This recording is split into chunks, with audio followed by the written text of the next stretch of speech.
Welcome to the Vault Excel. Thank you all so much for waiting. Queen has been very busy navigating phone calls, but now we will commence with the live stream. Who was Alex Cox? Hitman, Deceiver, the ultimate Patsy for Lower Daybell. We'll be playing some very interesting information during this live stream, probably some content that some of you have never heard. Possibly some of you have who followed this story from the beginning, which I did not. But nonetheless, I'm going to break this story down the best of my ability. I will bring you a source, and the rest of the commentary will be my own public opinion. You're entitled to agree to disagree. You're entitled to believe that Lloyd Vallow Daybell is guilty of the said crimes that she is being accused of. Also, Chad Daybell is also facing the same charges as Lori. And the one person who is believed to be a co-conspirator and murderer is her deceased brother, Alex Cox. This live stream is pertaining to Alex Cox, who he was in life, the role he played in the deaths of these people and children, the attempted murder of Tammy Daybell, which I also believe he may have helped after the fact, due to the fact that phone pings put him near at the house, near the church, after, but during the time of her death, rather, Tammy. The attempt on Brandon Boudreaux's life, Melanie Niece's ex-husband. We're going to talk about all of that in this live stream. We're going to talk about the relationship between Lori and Alex. If there were any improprieties between them as children and adults, we will also discuss the possibility of any improprieties of him and the children because of what was found during the autopsy report revealed in court yesterday of sharp instruments used near the genitals of the late Tylee Ryan.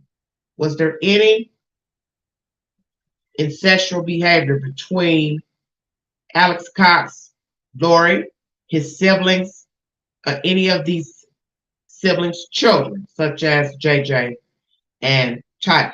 Thank you for joining me.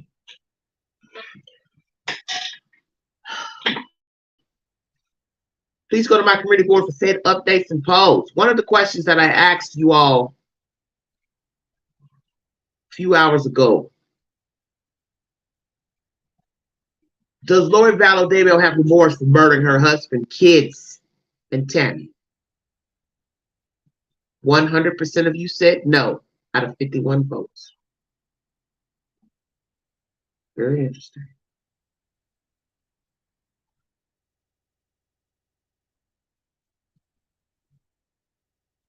The other questions are pertaining to the Kohlberger trial coming up and Miss Bethany Funk. Please answer those questions and take the poll. Thank you so much.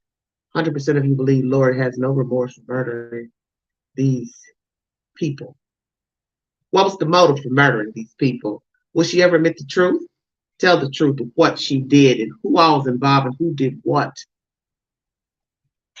Possibly not.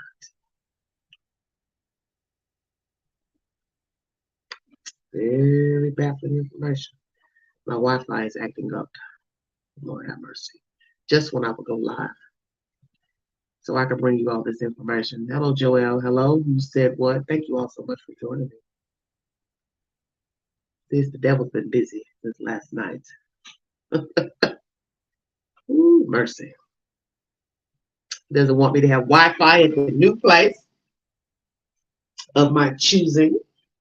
So that's what I was trying to navigate before going live. It's getting things set up at the new location, and I'm having a time jumping through hula hoops. And where I am now, the Wi-Fi is not doing her job. That's Satan, because he doesn't want the truth to be revealed pertaining to what I'm about to discuss. But I'm going to discuss it one way or the other.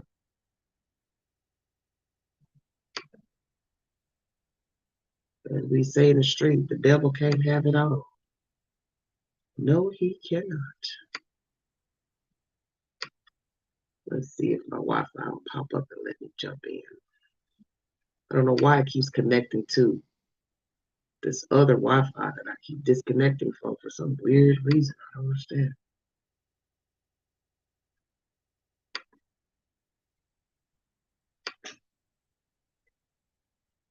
Well, I don't want that Wi-Fi.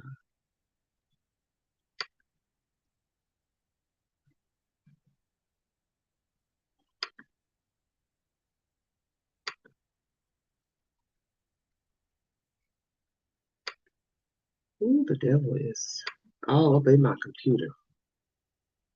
11 viewing. Hit that like button coming in this house. Share this information to your other apps.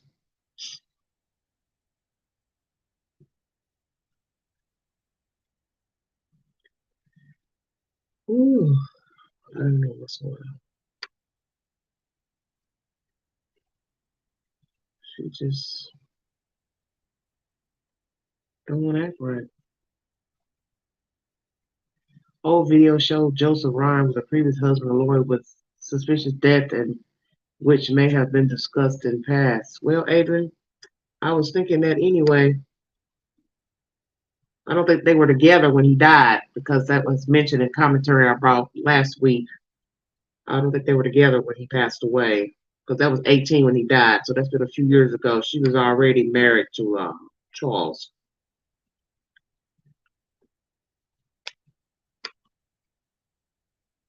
All too much to deal with. Trying to put all this stuff together. Baffling. And definitely we don't want to put people's deaths on these people if they didn't have anything to do with their deaths, but it's too many so far. We're at 4. It's bad. It's really bad. And I won't doubt they had something to do with Alex's death. They probably talked Zulema into giving him a nice little concoction of something. Because you see how they can easily manipulate each other. She meets Chad, he manipulates her, she manipulates him, however it went. Then they're talking all that garbage to these other crazy people, these other walking zombies. So I won't doubt that they got in her ear, started whispering stuff to her, chanting stuff. Next thing you know, boom, he's dead. Because they said he had a heart attack and blood clots in the lungs, but who's to say? We don't know because we can't really just sit here and think that they wouldn't have had something to do with his death due to the fact that he is the part of the chain. He knows too much. He's a liability. He was a liability. So hell yeah, get rid of him. Why not? Casey got scared. Police come a knocking, which they did. Couldn't afford to have him around. Don't you find it strange they all died month for month? Come on now. You can't have the hitman living, especially if you think he's weak. Might fold because so far Chad and Lori are holding on to not guilty. I'm surprised they did not dig up Alex. Well, Hagen, they might. Unless the coroner says, I verbatimly believe this is how he died. Nothing suspicious, nothing in the blood, nothing in the hair. But everybody knows you have to test specifically for arsenic and poison. That's why they test your hair, because that's usually the place to test for arsenic. But some things are not detected in a autopsy, which we've learned that from many true crime stories. I'm sorry it's taking me so long to get this Wi-Fi is acting up. I don't know what's going on. And I can't play my content without it. It's just being not so nice. I already know what it's about.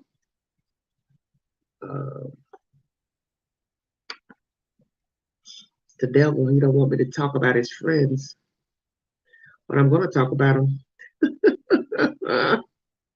I'm going to talk about them. Oh, well.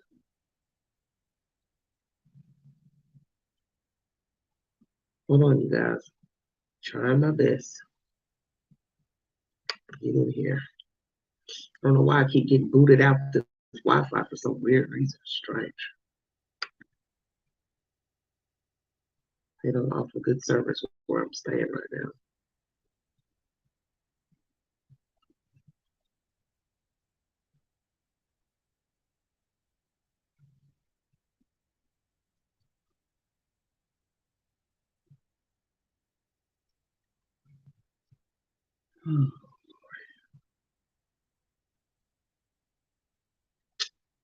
All right, Satan. You've played around enough now. Thank you, sweetheart. I don't know how to get into this Wi-Fi for some reason. They don't offer the option to get in. I have to like wait for it to pop up. It's crazy. It's nothing like home. Believe that.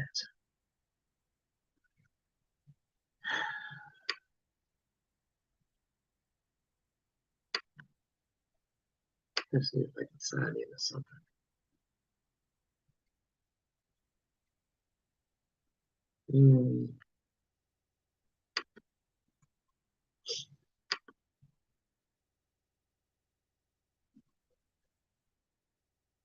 Hope you all are well out there. Have a good weekend. Have a safe weekend. I'll put a movie suggestion for the weekend up. There's one already for the week on my community page. I'm 2 minutes from throwing this computer in the floor.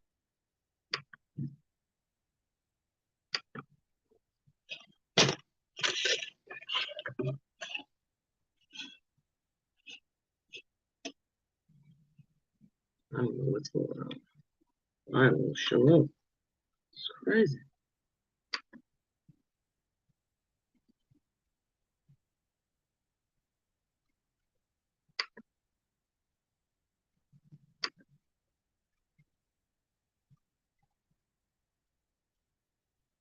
Say what, ma'am? Do not leave the PC. Thanks. What are you talking about?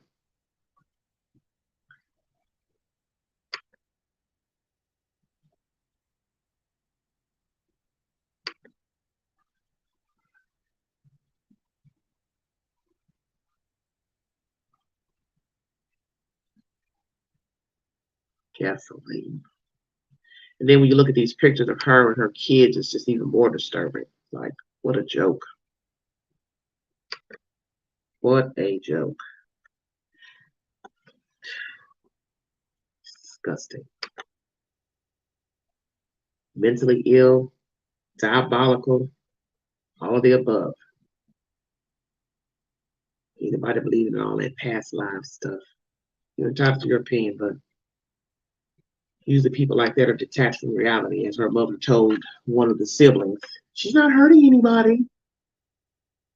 So basically, let her believe what she wants to believe. She's not hurting anybody. Well, mommy dearest, she did hurt somebody. Laugh out loud. You said you were going to throw it to the floor. Oh, you said don't yeet the PC. I didn't know what you meant by yeet. I couldn't understand what you were saying. Yeah, because then I'll really be miserable without this raggedy piece of computer. I hate computers. I don't like fooling with nothing. Right now, I'm just at a point, as I've told many fans, I just don't like fooling with computers. I don't care for them. I don't care for all that email, this. I don't care for none of that stuff. Because the thing about it is just like being online. You start getting used to this stuff and something goes wrong, it doesn't work. You have a raw fit. You're ready to, punch holes in the wall and damn near cry and scream because it's just a terrible thing to have to get used to. It's all the same. Computers, Wi-Fi, it's all the damn same. It used to be you were concerned with your phone line, your landline not working, or the storm did something to the power, or you know, cable went out. Now it's Wi-Fi. Just crazy. And I don't understand why I'm having problems where I'm staying. This Wi-Fi, I don't even shut the computer off and it still just won't let me in for some reason. I don't know. And I'm just, and it keeps saying I'm connected. I don't understand what is the issue. So I have to sit here and talk to myself while I'm on this live stream, 15 minutes in, and I can't even bring you the information. That's because the devil heard his name. That's all this is about.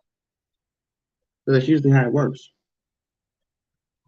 I don't want you talking about my friend Lori and Chad and Alex. They're my friends. Well, oh, yes, all that Wi-Fi means no TV with Roku. Exactly. And I have Roku TV.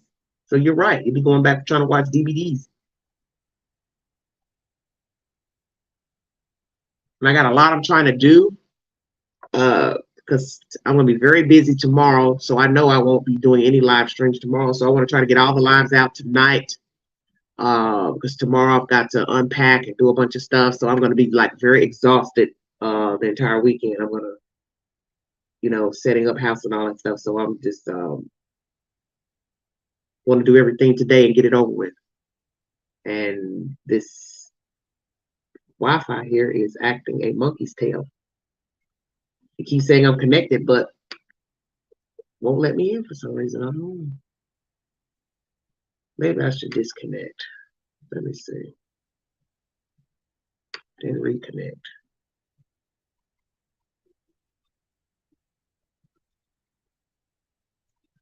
Very strange.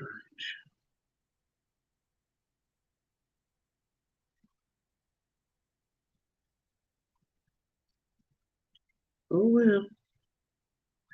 Sorry it's taking so long, everybody.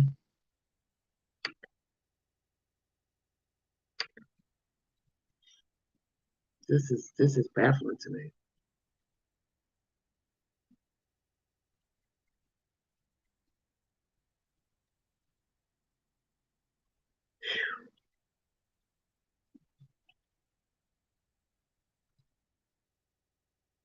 It says medium signal. Shows I'm connected. But then what is the problem? Jesus. I don't understand this.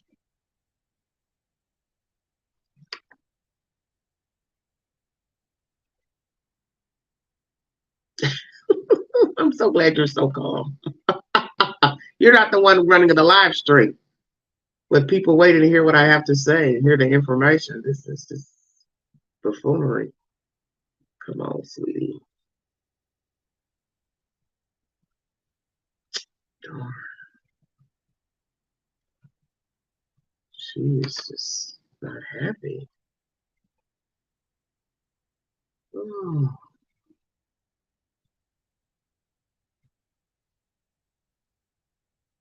What do you all think about everything that's been going on? All this new information revealed today. Tell me how you feel. The movie of the week was The Devil You Know, starring Omar Epps. I will bring you a movie tomorrow for the weekend. Please pray for this lady who lost her husband in Florida. Her Uber Eats driver was murdered. Very diabolical story. Jerry Springer has now passed away at the age of 79. No more Jerry Springer. I'm trying to read his testimony, and I can't even get this. Oh, Lord, what is this? I upload so much stuff, it's just hard to even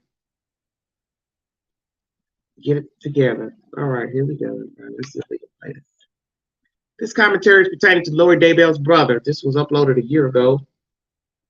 East Idaho News is the source. And then I'm going to play Tylee's conversation to law enforcement after the death of Charles Vallow. And then we will dissect all commentary pertaining to Lori, the kids, Charles, Alex, the family. We're going to talk about everybody, how these two became sinister beings. What happened with this family? And is there more to the story? And I believe there is. I believe Lori hated her children. I believe she hated her life. She felt like she should have been doing more with her life. She was tired of being a mother, obligated wife. She resented her life.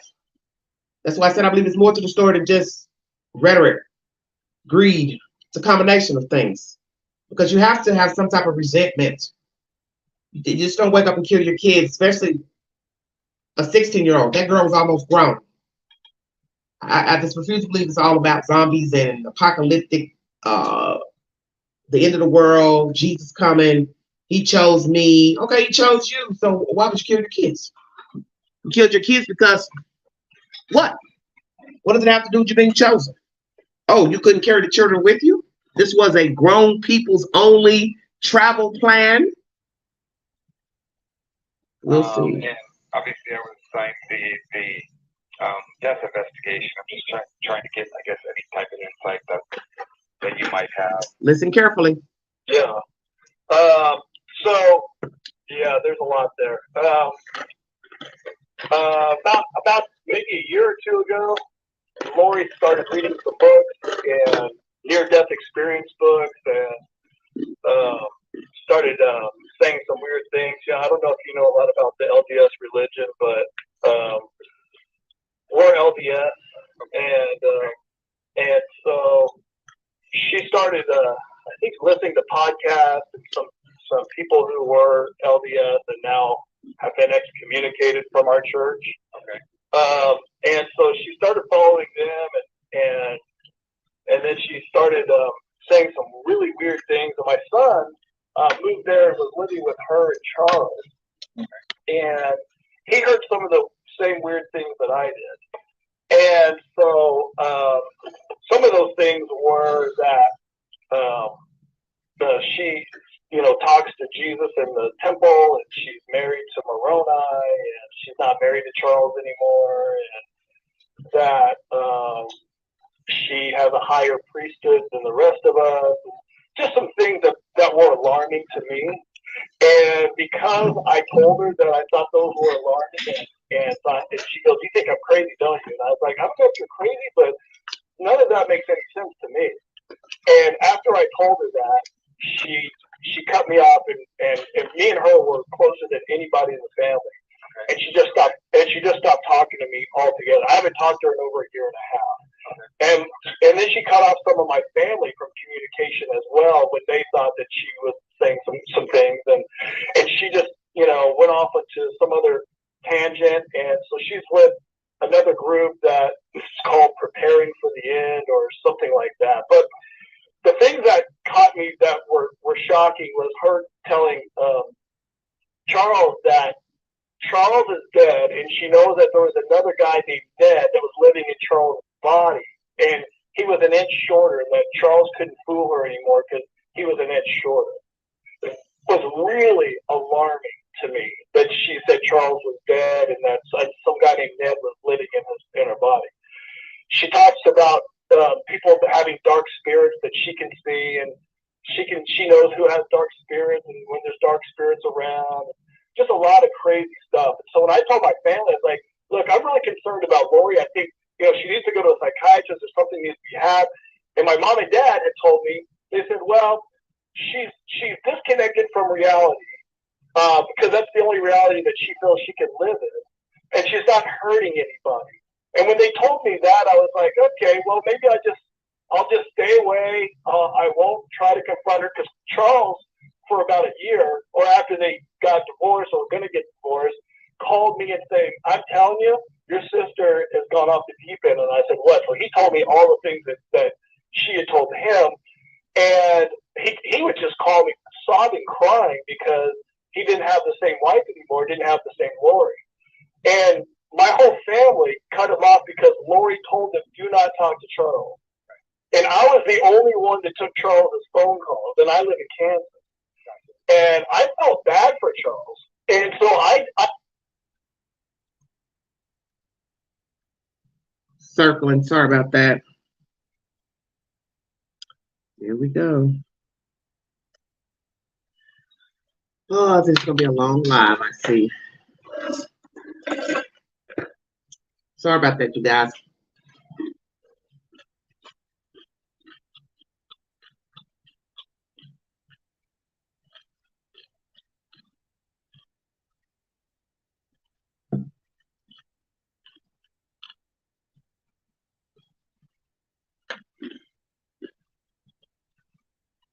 She's buffering.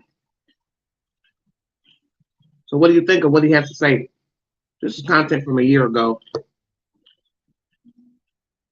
or more. East Idaho News is a source. I don't know what's going on with this Wi-Fi. This is ridiculous. It says my Wi-Fi is strong. I don't know.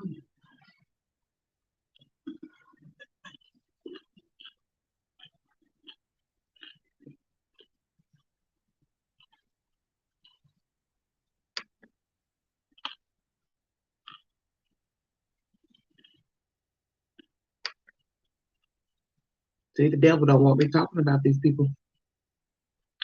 His foot soldiers. I said, Charles, I'll do what I can to help, and Lori won't talk to me because she thinks I think she's crazy. So, anyways, through all this, Charles said, well, something has to be done because she thinks that she talked to Melanie, who's our niece. She's part of this group now where they go and they're preparing for the end of the world or something. And so she's got her on this, and then she said that her husband is gay, that she went to the temple and prayed about it, that he's gay, and Brandon is not gay. So Melanie left Brandon and just divorced him, and Lori said, oh, yeah, I prayed about it, he's gay. So Brandon was upset that Lori's interfering with their lives. So Charles had told me Lori is ruining people's lives by just, saying stupid, crazy things. And so he goes, something's got to be done. So he wanted me to fly out there and meet with the state president because I know their state president in our church. And I said, all right, I'll go out there and meet. And he says, I'll just put you on my mouse and I'll fly you out there, but don't tell Lori or tell your family that I'm flying you out there, or Lori will run. She won't talk to you. And I was like, okay. So I flew out to Arizona and I stayed with my mom and dad. And I told them that I got the airline tickets from my wife, Nicole, that she put it on her points, right? So while I'm there in Arizona, I'm at my mom and dad's house, and Charles was supposed to go pick up JJ on Thursday morning. Well, he texted me like at 7:30 in the morning, and he said, Alex is here. And to back up a little bit, on Tuesday, I called Alex. I said, hey, because me and Charles is getting my ticket. I said, hey, I'm coming to Arizona. Him and I used to spend time together. He comes out here as a truck driver, and he's also sucked into Lori's whatever she tells him. He believes, and so he's listening to all these podcasts, and he's fallen into whatever she says. He's all about it. And so I said, look, I'd like to spend some time with you. How about if I spend the night at your house instead of mom and dad's house? He said, yeah, I'll go buy a mattress and a blow-up mattress. You can stay in in my room, in one of his bedrooms. And I said, oh, that'd be great. So I get in on Wednesday, and I called Alex, and he never answers the phone or returns any of my calls. And I thought, that's really weird. So I spent the night at my mom and dad's that night, and I asked him, I said, well, what are you doing home? And he goes, I took this week off. I said, well, why'd you take the week off? He goes, I don't know, I'm just working around the house. And usually when my brother takes a week off of vacation, he goes to Colombia to be with women. So I thought it was very strange that he took a whole week off just to hang out in his house. I said, that doesn't make any sense. So when Charles texted me, Alex is here, I said, that sounds weird. Why is he at Lori's house? I said, be on the lookout or something. They could be up to something. And Charles texted me back, absolutely. So next thing I know, Charles would call me and text me all the time, like during the week, and I was the only one that would talk to him, and I felt, he just was distraught over this whole thing with Lori. So Thursday, after he texted all that, I drove my mom and dad to the temple and dropped them off in the car, and I went and got my son, and we hang out. And I didn't hear from him all day Thursday. And I thought, well, that's weird. So I called. I either texted him or called him, and he didn't answer. And then on Friday, same thing. I called him, texted him, and I said, it's just so weird that I heard Charles. I wonder what's wrong with Charles. And where is he? What's he doing? I haven't heard from him. And that whole day went by. Well, Saturday, me and my son went to Tucson to hang out with my friend Eric. So as we drove to Tucson, I thought, I have a really bad feeling in my stomach. Like, what would happen if Charles went in? And I literally told this to my son, and then when I got to Tucson, I told this to my friend. I said, what if Alex and Lori did something to Charles? And because he doesn't have his phone, and he's always on his phone. And I just said, I have a sick feeling. So when I went to Tucson, I told my friend Eric, I was like, I don't know, there's something really weird going on, because I told him the whole situation, and Charles had not called. And I said, this is really weird. And so Eric, on a whim, Googles Charles' name. He goes, what's his name? I said, Charles Vallow. And he said, it says here that he got shot and killed by his brother-in-law in Chandler. I said, what? And I read the article. I broke down and started crying because I said, I felt like something was wrong. And Eric was like, oh my, I mean, we were literally in shock. Nobody called me. Not my mom and dad, not my brother, not my sister. My sister Summer was in New York at the time. So, and my son Zach was watching my sister Summer's dog. We were in charge of her house. So I drove home, and I talked to my mom and dad when I was driving home. I was like, we got to talk. And my mom got all mad at me. She goes, we sure do. And so when I got to my mom and dad's house, Tylee was there. And Tylee was standing at the edge of the counter. And she was quiet. And Tylee was always hugging me and saying hi to me. She looked like she did not want to say a word to me. And was just talking to my mom. Me and Zach, my son, came in and sat down. And they had a conversation between the two of them without me being able to hear what they were saying. And then my mom, Tylee and my mom. And so Tylee and my mom then, my mom walked Tylee to the end of the hallway, and Tylee left, got in her Jeep and left. And my mom came in and she goes, how dare you not say anything to her after what she's been through? And then I snapped and I screamed. I said, Charles is dead, and nobody in the family has said a word about it, and it's been 3 days. And then my mom snapped on me and said, get your stuff and get out. And so my mom and my dad have a great relationship. We have never fought. We've never cursed at each other. We've never had any problems. That, for like 30 minutes in their house, we screamed at each other. It just all came out. I was so mad that nobody told me that Alex shot Charles and what happened. And nobody told me anything about what happened. And so, this is older information, naturally. After Charles died, what really happened in that house? I'm going to play Tylee's interrogation after this information. I do not feel like she lied to the police. She seemed like she was telling the truth, but then when you listen to this conversation, if you to believe his version, why was Tylee quiet? He doesn't seem like he was saying anything out of the way to her, per se. Just, hey, why aren't you all talking about Charles? So the grandmother, his mother, going off like, look what she's been through. Why are you saying anything? So basically, they're letting him know, the parents, we believe everything that's been said of whatever happened in that house with Charles, Alex, Lori, and Tylee. So did the girl have the bat? She said she did, the interrogation. She basically said she wasn't trying to, hit him with it or anything. Just kind of extended it a bit, to keep him and Lori from being engaged in any type of physical altercation. Why is it that everybody upholds Lori? This is what everybody needs to really focus on, because as I've told you, there's more to the story than this apocalyptic BS. Because when you start listening to this commentary here, if you'll believe this brother, you will see that she's always been upheld. And that's why we are where we are today, listening to gruesome details of two children, an innocent wife and an innocent husband. Whether they were flawed in their marriages or not, they didn't deserve the deaths that they had gotten rendered by these entities. That was for God to decide. Because nobody knows anybody. This woman was upheld. What type of person would say about their own child, That's the only world she knows. Leave her alone. She all right. She ain't hurting nobody. Oh, mother dear, but she did.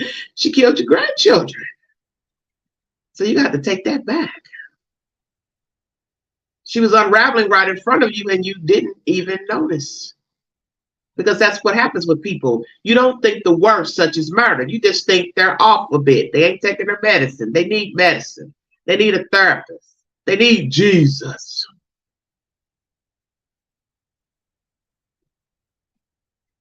But look what happened. It's the only world she knows. You mean the only world she can have control of? Because you see, in your head, you can be whoever you want to be. Have I not told you that?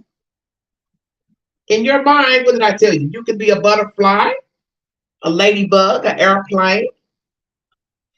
You can be whoever you want to be in that spectrum, inside of your head, inside of your thoughts. But in the real world, you are not Princess Diana. You are not a famous singer or actor or astronaut. You are yourself. The self that possibly you don't want to be. The self you do not like. That's why she was always trying to get attention. You will hear the brother tell you that here in this commentary. I told you all. Lori was not happy with Lori Vallow. She was discontent, dissatisfied, probably easy to please. Jump from man to man, relationship to relationship, bed to bed, marriage to marriage. And look where it got her. In jail, facing murder charges and fraud and theft. Possibly the same was wrong with Chad. Looking for something, hoping for something better. Thought he was upgrading. So two diabolical souls were trying to upgrade, and all they got was another killer on board with them. Think about that for a second. No astronauts, no engineers, no movie stars, no CEOs of corporations, just a murderer for a murder. Boy, that's something nice to put on your resume. I upgraded to become a murderer to marry a murderer. When that went down, me and Zach got our stuff, and we went over to Summer's house. I called Summer, and I told Summer what happened. I said, "You don't know that Charles is dead?" And she goes, "No," but I knew that she did because the way that she reacted. So my mom told me on Friday when I was at their house, she said, "I know that you and Charles were texting and emailing. I saw every text and every email that you were trying to get Lori in trouble at the church." And that shocked me because I said, well, how could you, if Charles got shot and the phone is there and the police got the phone, how did you have time to go through every text and every email that me and Charles had? Which makes me believe that, in my opinion, my theory is that Lori and Alex got together and Lori convinced Alex that Charles is not Charles anymore, that he's this guy named Ned. And that they shot him. I don't even think there was a fight or anything. I just think that because Charles texted me at 7:33 and went into the house. And then from what I read on the reports or whatever, it says that the police were called at 8 or something about him getting shot. And I thought, why would Alex be at Lori's anyway? Then why would he have a gun in the house? And why would he call 911? Charles is not going to hurt anybody. He's not going to go crazy on anybody. And Alex Is that true? We are all flawed. Is it true? Perhaps Charles was upset, tired of playing reindeer games with his wife, phone tagging, emails that she was not responding to because she's wrapped up into this Teletubby by the name of Chad Daybell, this Build-A-Bear. Yeah, I said that. This wannabe Christian hierarchy Build-A-Bear who should have been in that backyard buried in a shallow grave himself. Yeah, I said that. Don't choose a grave for me. You crawl your tail and die. Who are you to choose my death? Perhaps Charles was angry, upset, because let Tyler tell it he was, if we believe Tyler. See, can't nobody tell you nothing because they ain't here. Don't you find that interesting? That's why I keep trying to tell you, pay attention to the details. Everybody that's prevalent to the story is no longer breathing to give a version of what actually happened to them. Imagine that little girl, if she did bring a bat out, try to keep the two apart, Lori and Charles. Little did she know, months later, she would find herself in the same predicament. Stay woke, everybody.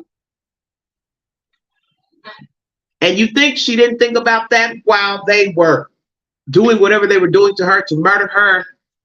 Oh my goodness. I was just in this situation with Charles in this lonely, empty house when they shot him dead. Or I was at least outside.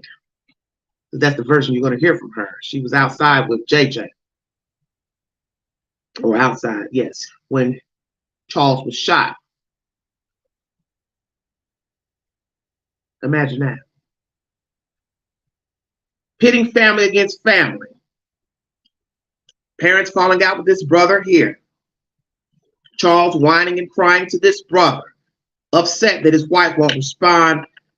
Calling him a demon, Ned, Garrett, so on and so forth. Past lives. Following him behind a bunch of people who were excommunicated from the church. So why were these people excommunicated? Were they also talking about zombies and past lives?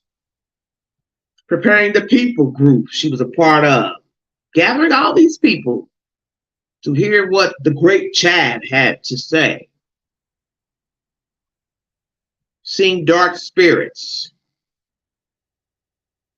She could see dark spirits.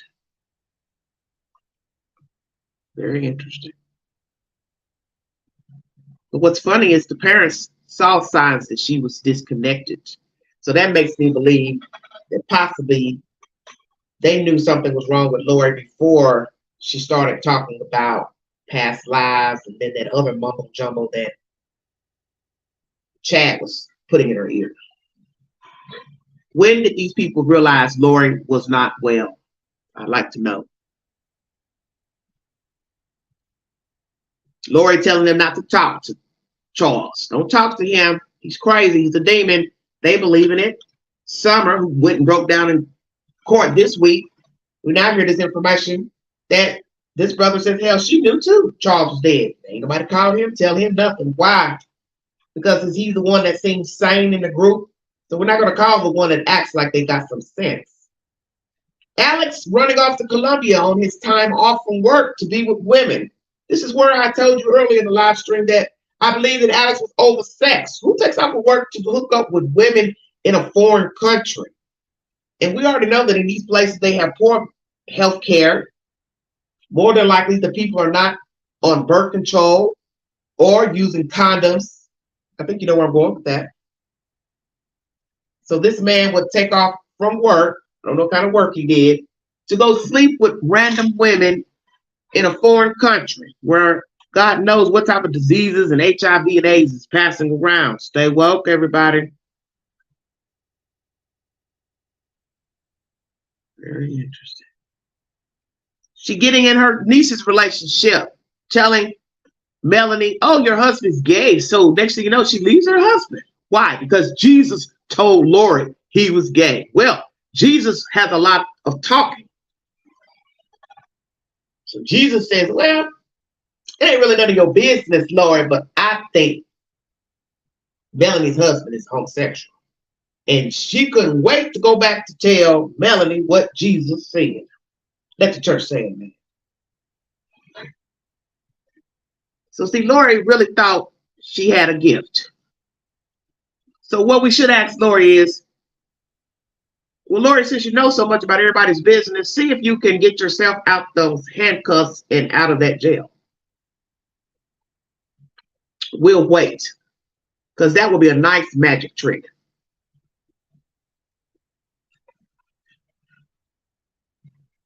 You hear this brother saying, I think they're up to something. He told Charles, and Charles was coming into town.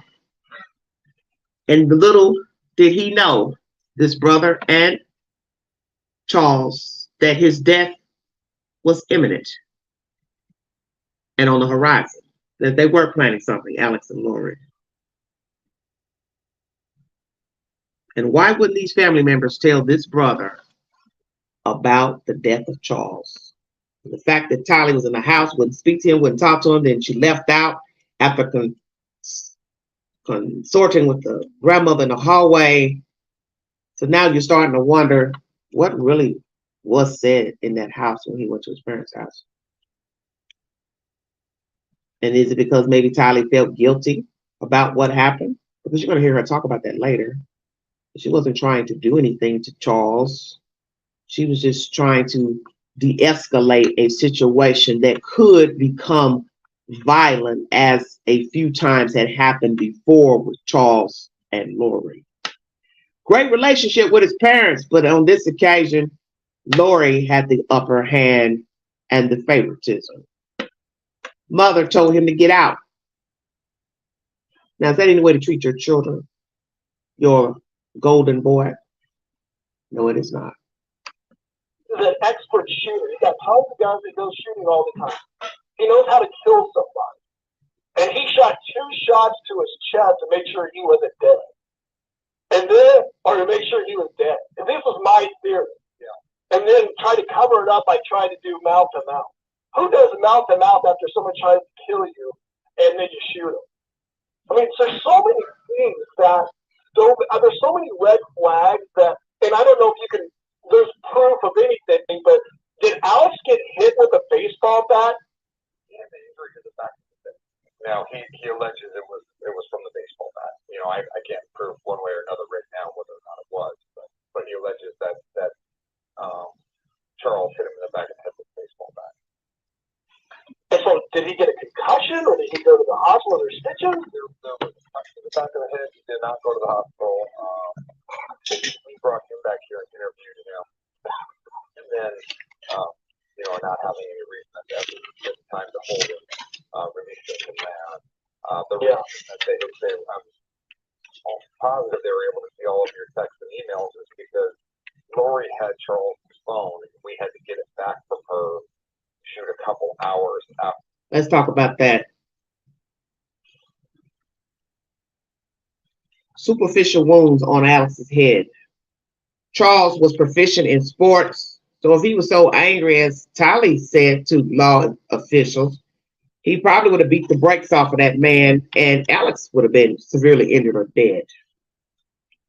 He was a avid baseball player. So who hit Alex in the head to make it look like Charles did it? Or did Charles just bump him with the bat, took the bat from Tylee and bumped him? Didn't really want to hurt him. What's the truth? Or somebody else did it. Maybe Lori hit Alex in the head after they invoked Charles into an altercation, or perhaps Charles was angry. I'm not here to say that he wasn't. He's tired of dealing with his wife. He's tired of her lying to him, ignoring him.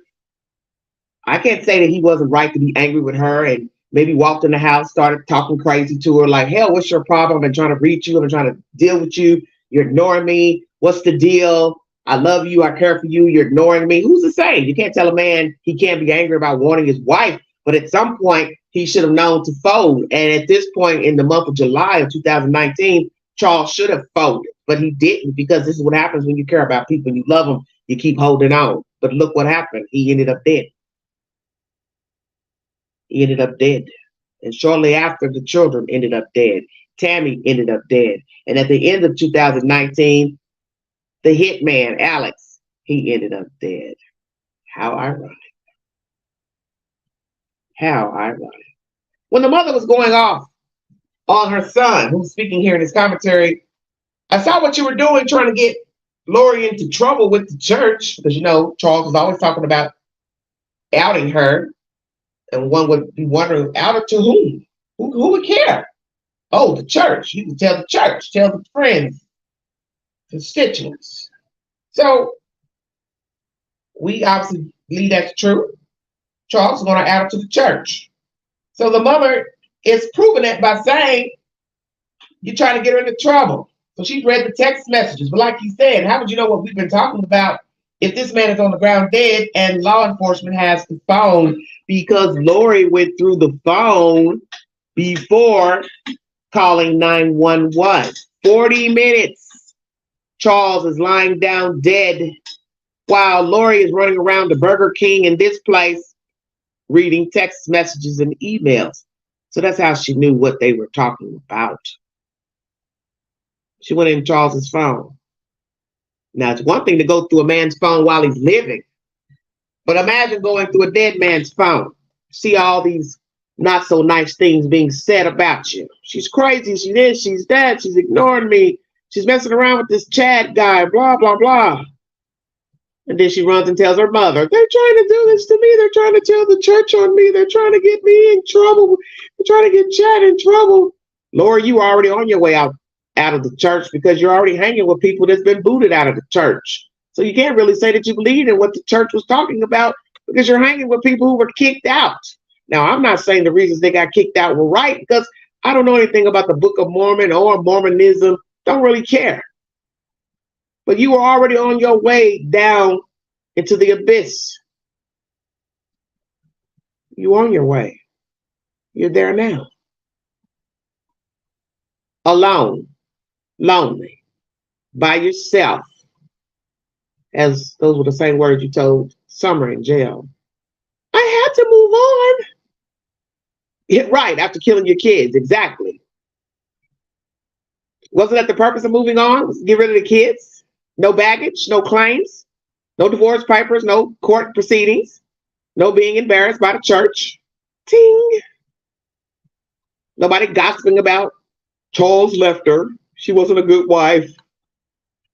She fell in love with a Teletubby from Rexburg.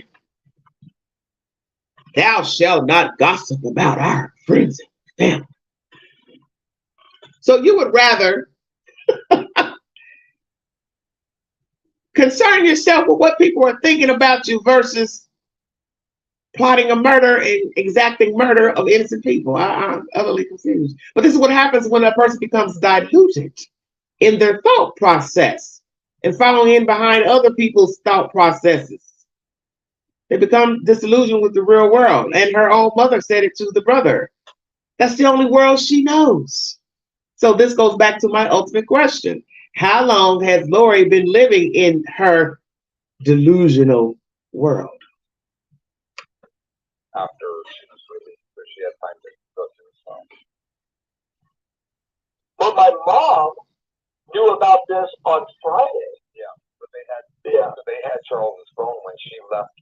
Basically, she left her house, and then it came back. She dropped JJ off at school sometime around this incident. She says right after the incident happened, she was in a panic and left and took JJ to school, and then came back. We brought her down and interviewed her, Tylee, and Alex, and then released them from here. And then as we were processing the scene, we're like, well, where's Charles' phone? So we called Lori, and she's like, oh, I have it. Brought it back to her a couple hours later. So she had his phone on Thursday, right after the incident, for 4 hours. Just to let you know, Charles never leaves his phone anywhere. He's always has it with him. So for her to say that he left it there and she got his phone, that did not happen. Yeah. That did not happen. Charles has his phone on him all the time. So, which they believe that they had planned something and Charles walked in. So, how is Tylee? What did she? I don't even know what happened. Like, none of my family has talked to me because supposedly I was on Charles' side to try to get Lori help. My whole family has not told me one thing about this incident. So what the report was that Al basically stayed the night there the night before and they were planning on going and doing something for the day, him, Lori, and Tylee. That Charles came and got JJ and basically got into a screaming match and was yelling and screaming at Lori. And then they say that Tylee basically brought a baseball bat out from her room and was kind of standing next to Lori, and had it kind of holding it in defense of Lori as Charles was yelling at her. You see that Charles yanked the baseball bat out of her hand. That Alex got involved and basically intervened during that altercation. Alex got hit with the bat. He went back to his room, got the gun, and then came back and basically challenged Charles. Charles came after with the bat again, and that's when he shot and killed him. Oh gosh, I don't know. That just is like. And did Tylee see the whole thing? They say that she was so. They said that she was just outside of the house at the time the shooting happened, where she puts herself. Yeah, that doesn't make any sense to me. Not zero. That is like, and this is my brother and sister, and I love them with all my heart. But I'm telling you, there's something wrong about Lori and Alex and this belief that they have, and Lori thinks that death is nothing. And it's odd that Joe, her ex-husband, supposedly died of a heart attack when they were desperate for money. And he left her $50,000 and Tylee gets $2,000. And then Charles has a $2 million. It's just, there's a lot of red flags for me. And that story does not make sense. Charles does not leave his phone anywhere. Yeah. So which makes me believe that, is there cameras at the houses around there that can see the street or anything? I found one Ring doorbell, but I think the fence was outside of it, so I wouldn't have been able to find a single camera in the neighborhood that would help walk through a timeline. Yeah. So, I have this thing. It's just what if they brought him there to set him up type thing, and I just don't. Yeah. It's a matter of making our way through it. So. Yeah, it just. Did everything play out the way Lori said it did? Tylee's version, was she outside when they shot him inside, when he was shot by Alex, was found on his back, Mr. Charles? Or did they coerce her beforehand? I will let you listen to her version and you decide for yourself. Do you believe this was a setup to kill Charles Vallow on this fateful morning inside of Lori's house? Very interesting information. To me, it's just, I don't, you don't have to shoot and kill Charles. You call 911, he's not going to, it's just, all of it sounds way too crazy to me. Yeah. And set up and staged. Al, he lives so close to them, he doesn't have to spend the night at Lori's house. He could drive over there and they could go somewhere during the day. That's definitely a lie. Yeah. It just, I don't know how you can prove it or what the proof can be. That's the whole problem. Is I'm sure they plan. I don't know if you can, if they've ever emailed each other or text each other, or they just planned this out by just talking. I don't know, but there's got to be somewhere where they talked this through, because Lori and Alex planned Joe's death, and Lori found out that Joe molested her kids supposedly, and Alex got upset, and Al said, "I'll take care of him," and then they planned out how they were going to kill Joe, and Al was going to taser him, throw him in the trunk, and take him out to a field and shoot him, and then bury him. Well, Al went to taser him, and it didn't work, and Joe called the cops, and Al went to jail for 12 months. Yeah. So there's something with Lori and Alex that neither one of them are. Well, Alex is excommunicated from the church, and so he believes Lori, because Lori's like, it doesn't matter what you do in this world, all you have to do is have a body, and you can be saved. You're just here to get a body. And Al loves that because then he can go sin and do whatever he wants. So he loves to hear what Lori has to tell him. And so I'm just telling you, man to man. Let's discuss that for just a second. Gerald, I thought he said a Gerald, $50,000 life insurance policy Lori got. Tylee got $2,000 of that money. Then we hear something about a Joe. I don't know if that's the same person. He's dead, but I thought she wasn't even with him when he died. 18, because 2018 up until now is what, 19, 20, 21, 22, 23. It's only 5 years. So she was with her husband for 6, so I don't know about that. Alex went to jail for 12 months for what? Excommunicated from the church. For what reason? So obviously Alex was a bad boy. We're also going to bring you commentary from his friend, what she has to say about Alex. See, all you have to do is connect the dots. The brother believes this was a setup for Charles, a Joe, a Gerald. I don't know if they're the same person, Joe Gerald. If so, this is 3 different husbands then. Believe in all this church BS.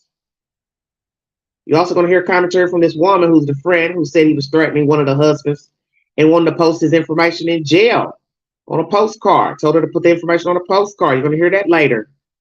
So Alex was a bad boy, and he wanted to show people what he was made of, obviously.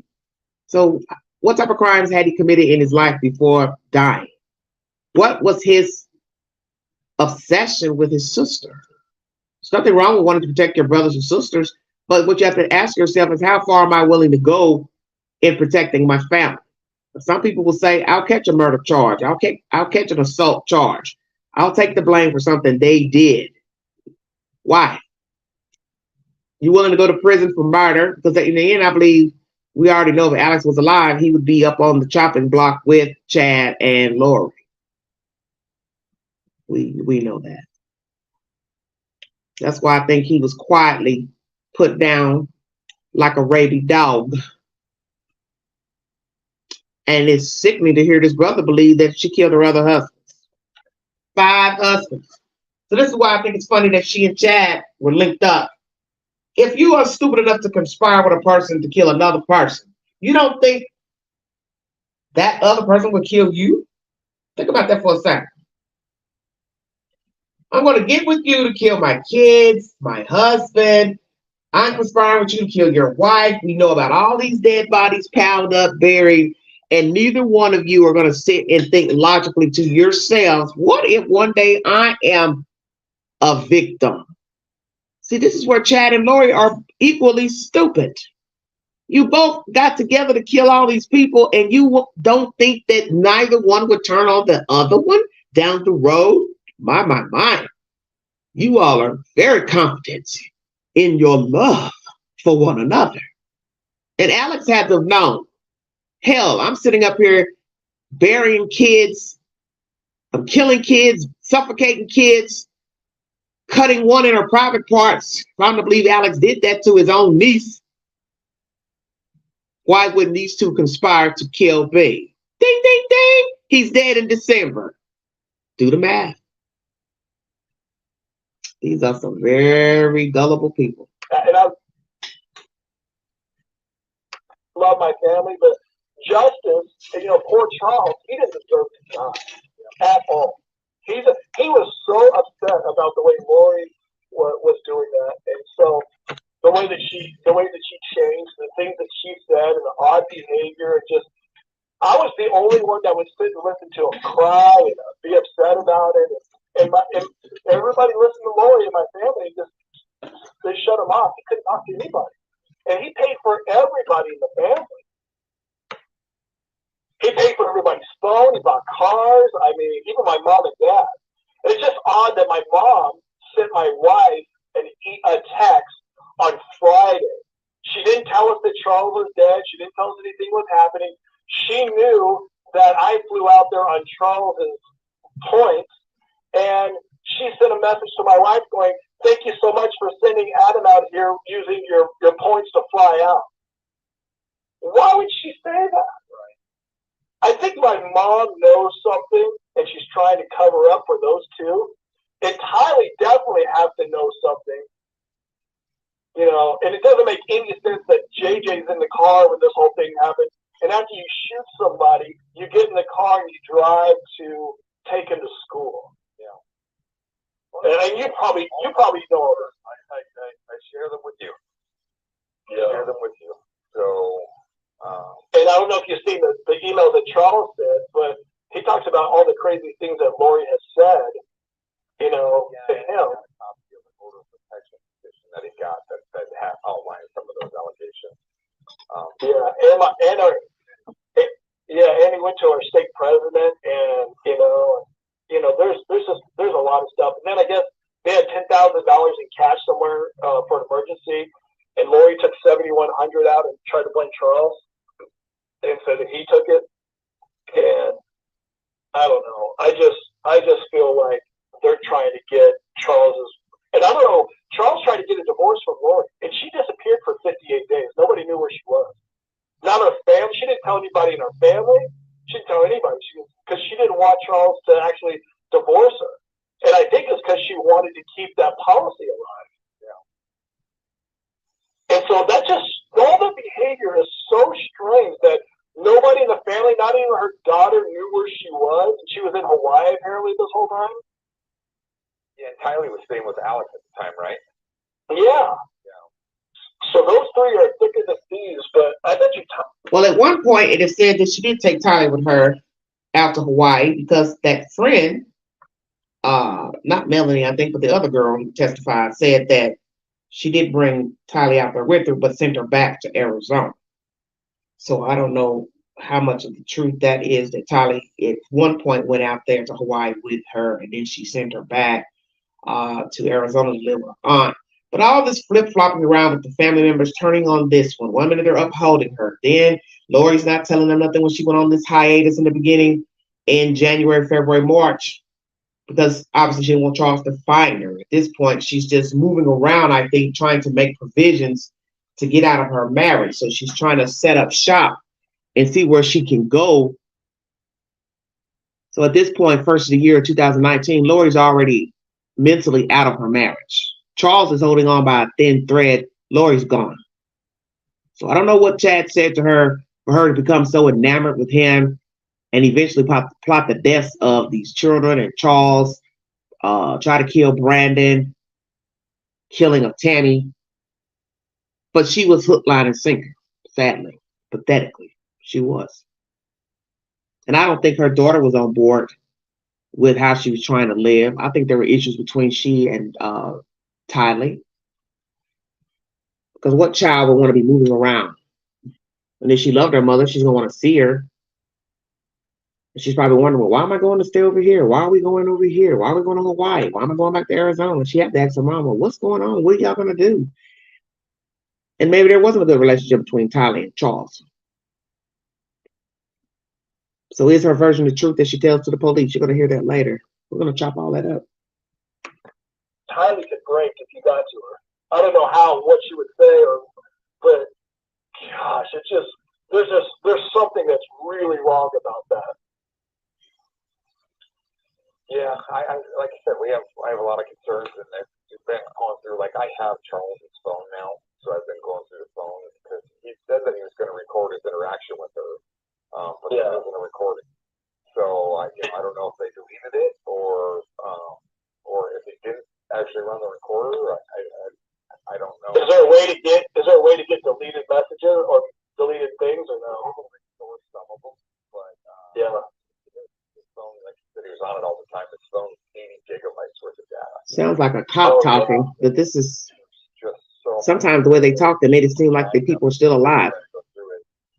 Yeah. I actually met with one of our computer forensic guys on Friday, and then ended up getting called away for something different.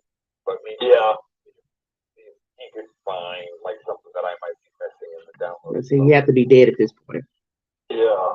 Well, I know that was the thing because people weren't believing him, and Lori said that he had an affair, and so some girl called him, and I said, I want to believe Lori, and I said, well, I didn't get to talk to him, and this is what she told my mom, and I was like, well, I would like to see the receipt that supposedly he had, sex with prostitutes, and I also would like to hear from the girl that called Lori. And my mom was like, well, that's not none of your business. I said, yeah, but if you want me to believe that Charles had an affair, because Charles cried to me and swore to me that he didn't. And I believe him.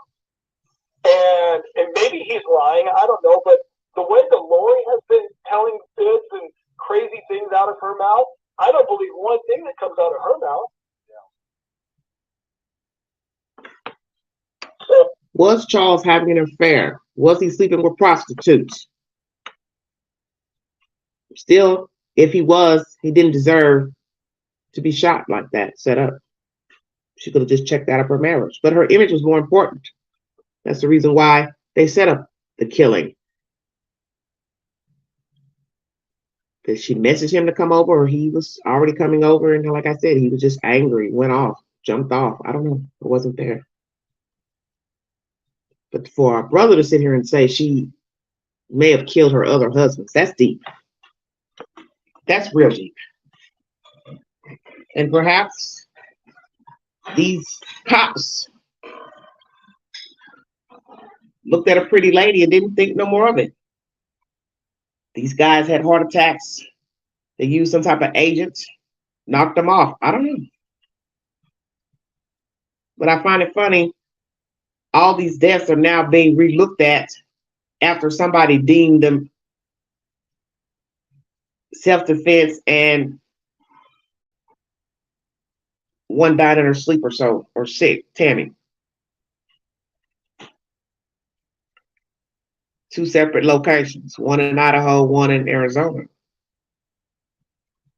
believe that's Arizona, where Charles was killed. So you're talking about 2 separate police jurisdictions where the cases were reopened. All because 2 people married each other shortly after the death of Tammy, and 2 children went missing from the mother's side, and all hell broke loose. So who's to say that they didn't kill these other husbands who allegedly had heart attacks? Alex and Lori. So yeah, I mean, that's a situation. And so I mean, I literally lost my family over this. You know, my mom and dad will not talk to me. They told me to get out of their house. Me and my son both, who we were like the most loved in our family by everybody. And because I have logic, you know, normal logic, you know, you want to be on your family's side, but when right is right, right's right, and wrong is wrong. And for them to believe that, oh, Al's a hero, he saved Tyler. Charles would never hurt anybody like that. Yeah, I mean, but I think it doesn't seem like Charles has ever had any type of violent past whatsoever. No, none. It's, to me, Lori and Alex planned this out. They knew Charles was coming to get JJ. Somehow, Kylie was in her room or somewhere, or outside or whatever. They shot him. They killed him. And I don't know if it was for money or if they thought he was that evil spirit named Ned. And Lori can't deny any of that. She said that to a lot of people. Yeah. And so, I mean, I don't know, you know, that's what I know. And that's, you know, I know there's a lot of red flags. I know in court you probably can't prove things on red flags, but there's got to be something about that baseball bat. I even think that Lori hit Alex with the baseball bat after they killed Charles. Yeah, well, yeah, that possibility is definitely there. I mean, Charles, even for his age, is in great shape, and you know, yeah, you can tell it wasn't. It didn't appear to be that type of injury of a grown man swinging a bat. Like I said, when they got back to drop off the phone, Al hadn't even gone to the hospital. He had the medical tape basically around the cut on the back of his head. That's that. So yeah. There's a lot. I just want to make sure that you got my side, my wife's side, because she also, it's just all my friend Eric that knows everybody that lives in Tucson. Everybody's gut feeling is that, you know, this was not self-protection from Al. yeah. He shouldn't have spent the night. He shouldn't have taken that week off of work. I mean, when you think about it, it was literally planned out for this whole thing to happen. In my opinion. Yeah. No, like I said, I have the same concern. So we're still actively investigating it. Okay, so he's talking to a detective. Through it all. And you heard, I guess you haven't really talked to your mom and them. I don't know if Lori has come from that house, and she's staying at Al's house. So all these people were living obviously at this time. This was right after. From what I heard from my mom, who talks to my uncle and aunt, killing Charles, that she's changed her story 3 times, and my uncle, my two uncles both say they know that's not the right story. Gotcha. And so my mom, and she was so distraught when I got back. Like, because I literally yelled, I said, Alex and Lori murdered Charles. And she looked at me and her eyes got all big, like I said something that, well, but that could be anything, but still, I couldn't believe it. And so the family, the cousins and the uncles and everybody, they understand the history with Lori and Alex and Lori's ex-husbands. Yeah. And so there's a whole pattern of things there. So nobody in my family believes what's happened. And I think even my dad didn't even know. My mom didn't tell my dad. Apparently Lori had a family meeting at her house on Saturday and told my mom and dad, or told my dad, because my mom already knew on Friday. Huh. And so then my dad found out about it, and then my sister Summer's like, yeah, Al's a hero, because the story that Al and Lori told the family is one thing, but I'm sure that they got that phone immediately and started, going through his phone after they shot and killed him. He didn't leave his phone. Yeah. So, and the timeline is 7:30. I think the last text I got from him, it was right around 7:30 in the morning. And then I think the phone, from what I read on the newspaper, was like at 8 o'clock or somewhere after 8. Yeah. It was called. Yeah. So I'm not sure. I'm not sure, but that's what I know. Yeah. Huh. Well, I have all your information, and yeah, we're trying to figure out the best way. Do you think Al would ever take a call from you? No. Just avoid you. Yeah, my whole family will avoid. Nobody will talk to me because there's an investigation going on, and so they don't want to say a word to me. I guarantee that. Gotcha. Yeah. Yeah, I would just be curious to see what Al's side of the story is to a third. You know what I mean?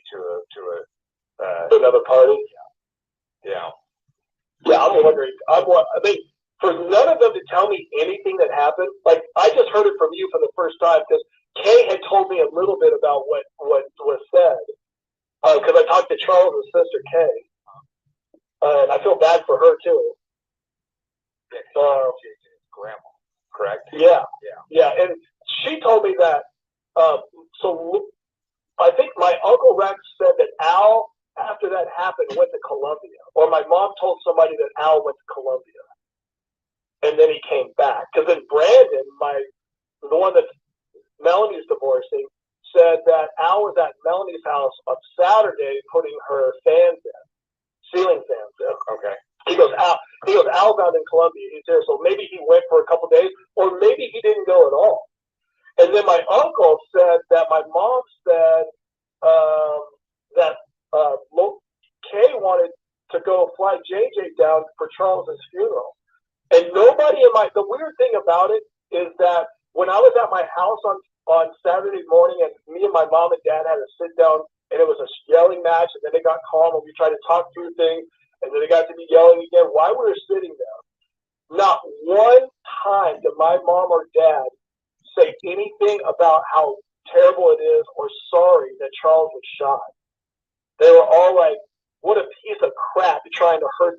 You know what I mean? Yeah. I mean, to me, that's another red flag that nobody, like my sister, nobody wants to go to the funeral. I had planned a vacation in Los Angeles with my son. So we were in there when we told Kay that she said she was having a thing for Charles. But then when Kay called Lori's like, no, we're busy. We're getting ready to move to Hawaii. So we don't have time to have JJ go down there and back. And then, so that was something that Kay told my wife, Nicole. And so she didn't let JJ go to her own, Lori didn't let JJ go to Charles' funeral in Louisiana. Yeah. And then my mom said, or told Lori or Kay, I can't remember where it was, but that they were going to move to Hawaii, but then now Lori has a job at a gym, and she's working at a gym. So, I mean, I've heard a lot of different things. So I literally... Let's stop there. different versions of what happened to Charles told to the family. So did any of these family members tell the police of the different versions? Obviously, they didn't say anything because they ended up saying that Alex was in the right. Not letting JJ go down for the funeral. He and his family going back and forth about this mess with Lori and Charles. Charles was in the wrong. But yet this man spent money on these people, so this brother says. Bought cars, did nice things for them. Did not think he was a violent man. The detective talking says the same thing. We don't know any violence with this dead man. But yet Tyler will give you a different version that a few times he did get violent with Lori. But she didn't say that he ever beat her or police was ever called. So what's the truth? Did he lose his temper on occasion that made Tyler scared of him? That's why she grabbed the bat that night. You will hear her give that testimony to the detectives later on during this live stream. A lot of conflicting information. 3 different versions you hear the relative says she gave pertaining to what happened to Charles. But yet they find Alex in the right.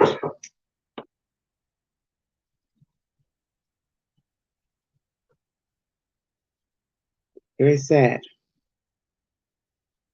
The fact that a brother would think his sister killed her own husband with her own brother. That's strange.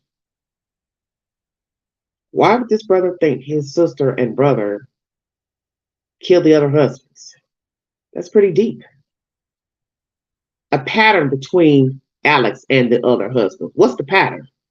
Lori runs to this Alex person to feed him lies and stories, perhaps, and then he runs, intervenes, jumps in the middle of the business between his sister and husband, and now we've got people at odds and confrontation.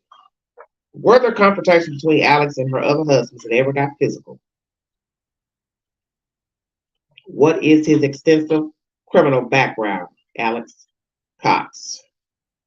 And if he had not died in December of 2019, who else would have ended up on the chopping block? This brother here? Another uncle? Another friend? Another member of the podcast group or the preparing of the people? How far were they going to go with knocking off family members? Because as I said, you didn't knock off outsiders, neighbors, schoolmates, teachers, workers. You also see the pattern of Lori moving around. Information I brought you before in my live streams pertaining to this diabolical story. She's a runner. Things don't go right. She jumps up and she moves. This city, that state, that state. And then you hear the brother tell it. Oh, she said she's going to move to Hawaii. Well, she told Kay, so JJ can't come down for the funeral. But then he finds out she has a job. So you really don't know who you're talking to. And this is also what you gather from people who are pathological liars. You don't know who you're talking to. So besides her being a killer, she was a liar, and usually killers are liars. Sometimes they are thieves. Okay? But every thief and liar is not a murderer. And I've brought you content on that before, pertaining to sociopaths and psychopaths. Every thief is not a killer. Every liar is not a killer. But killers usually are liars and thieves. Imagine that. Literally, I'm in the dark because nobody, they cut me and my son off from all social media. And my son is their favorite. Everybody, the greatest kid in the world. And he is distraught because he moved to Phoenix and worked there for Brandon and would stay at my mom and dad's house and be at Summer's house and Melanie's house. And for them to cut him off because Charles reached out to him and he felt sorry for Charles like I did. Yeah. And so just because we had conversations with Charles, they cut us off. None of that makes any sense to me. So are your parents actively still involved in the LDS church? Yes. Okay, so they haven't been off on the crazy nonsense or whatever no. you call it. They're called People Prepared. Lori's on a podcast. It's called Preparing the People.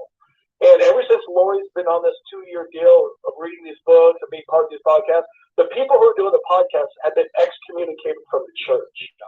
And Alex said the guy who got excommunicated from the church, he said, I've heard more light and truth out of his podcast in the last, 2 weeks than I have the whole time I grew up going to church.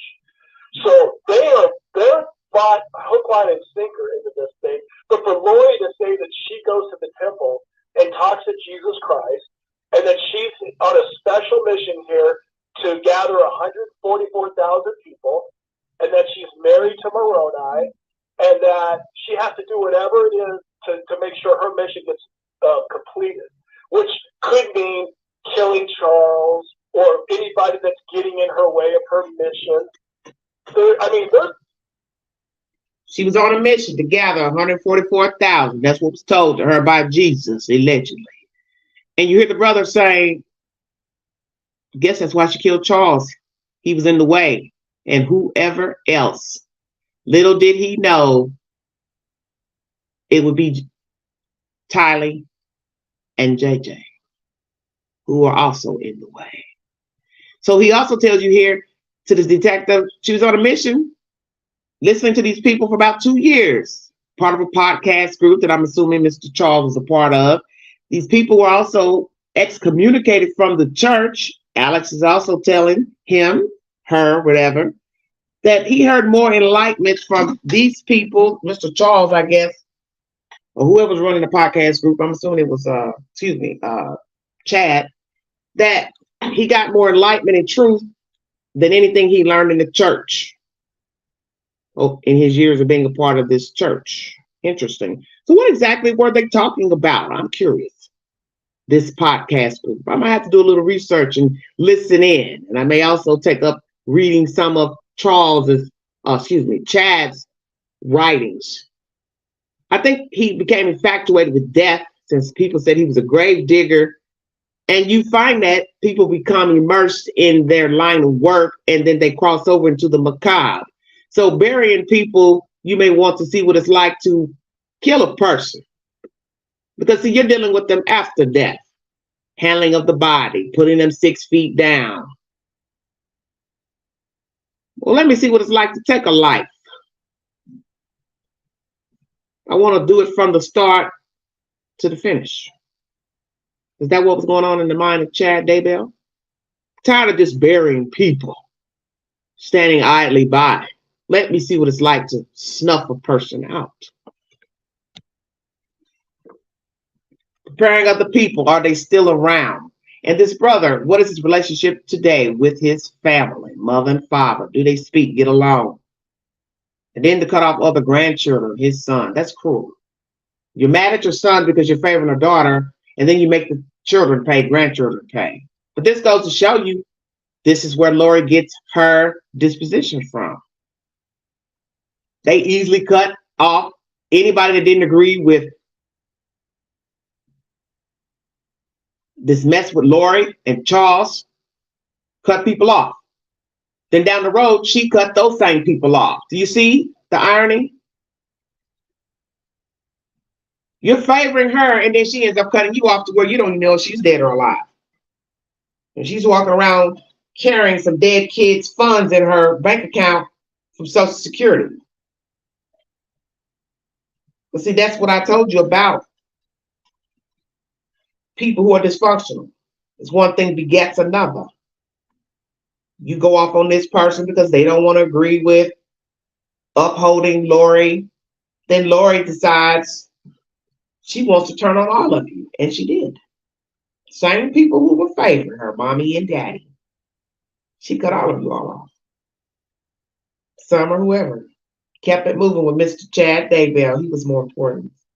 The enlightened one, the light soul. And now look at them. Each locked up in a jail cell, eating pinto beans and crusty cornbread. Applesauce for dessert. Let her tell it, oh, the food's much better. That last jail she was in before Ada County. This lady is very detached from reality. Delusional indeed. And I really hate that she's not facing the death penalty because she rightfully deserves it. She and Chad and Alex and that Melanie, the niece, and Zalima, I think they're all the same. And I got a feeling Zalima knows a lot more than what she has revealed. The state has given her a pass by having her offer her testimony in court, but I believe she knows a whole lot more, and perhaps she knew about these deaths before they were enacted. And I believe she possibly helped Alex get to his final resting place with some sweet whispers from Chad and Lori. Because we have learned that Lori and Chad know how to whisper sweet nothings in your ear to get you to jump around like a jackrabbit and kill people. There's a lot of just, and it's literally nonsense. And Lori is one that loves attention. And I get it, because I love attention too. I'm on the radio. But she wants attention to a point like, if you did see Jesus Christ in the temple, you wouldn't tell anybody. And she goes around and tells everybody because she wants that attention. That she's better than everybody else. That Jesus Christ gave her a higher priesthood than the rest of us. And like she gave highly blessings. You're not allowed to get blessings in our church unless you hold the priesthood. And so she's given Tylee a bunch of blessings. And so she's doing, and she's supposed to, you're supposed to follow the prophet, and she's not. And my mom and dad are like, well, she's doing, she's not doing anything wrong. It's just too much for me to, and I was only going there. Well, why wasn't she doing anything wrong? She wasn't following your protocol from your church, what you all believe in. She wasn't following the prophet. She wasn't supposed to be giving blessings, obviously, because she's not ordained. I don't even know if they allow women to pastor in the Mormon church. Possibly not. But see, that was them favoring Lori. She possibly is one of their favorites. And now look at her. See what happens when you uphold people and put them on pedestals? It's in the scripture, mommy, daddy. You put your faith in man, he will surely disappoint you. How ironic. Jesus spoke to her. She's an attention seeker. Lori's been gone. That's the gist of this story. Lori was gone probably before she turned the age of 18. Psychopathy starts in people young. It just doesn't get perfected, perhaps, until they're older. Whenever they decide to listen to that little voice. Go on, you can do it. You know you've been wanting to do that. Go on. I got your back. I won't tell anybody if you won't tell.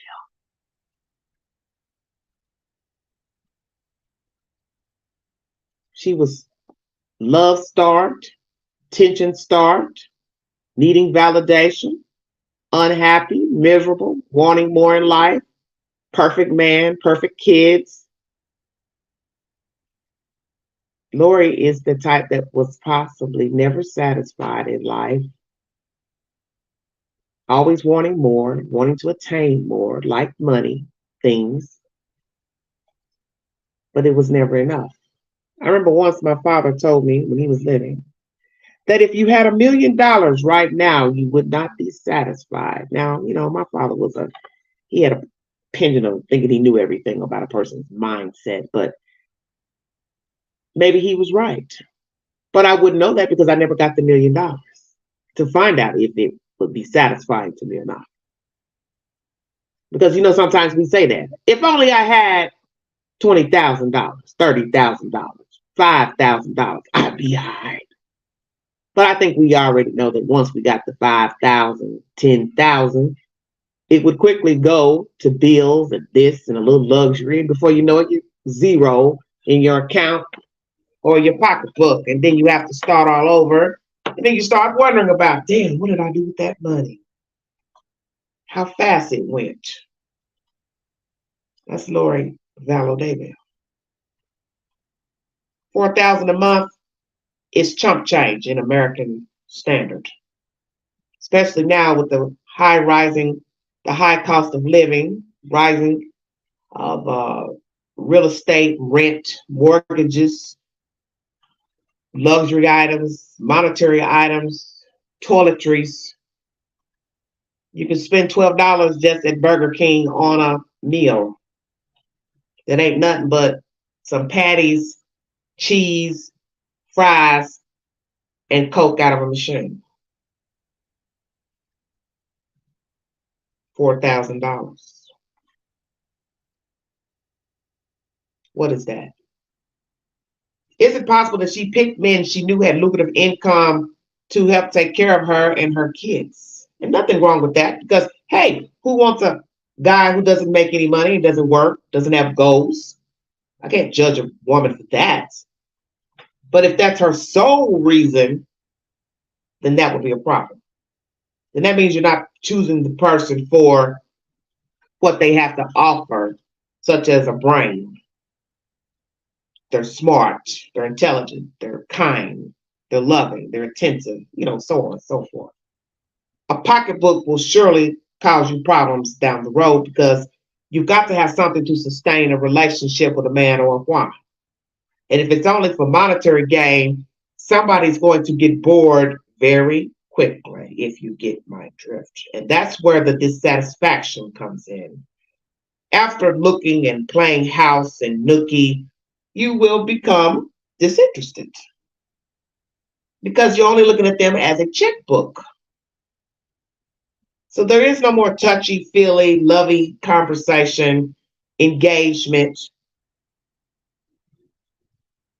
There's no kissing them on the forehead, leaving out for work, calling, hey, what are you doing? Let's meet for lunch. There's no nothing. Just people playing house. And that's possibly what was going on between Lori and Charles. He was just a checkbook. And it may have been the issue with her other husbands. I do not know. But if this brother is telling the truth and believes these other people were murdered by she and Alex, well, my, the detectives in these jurisdictions have a lot of work to do if they have to now go back and exhume other husbands that are no longer living. So what are we talking about here? The Black Widow?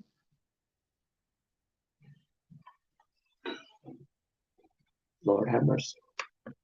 There to see if I could actually have a conversation with her after a year and a half, and she wouldn't do it.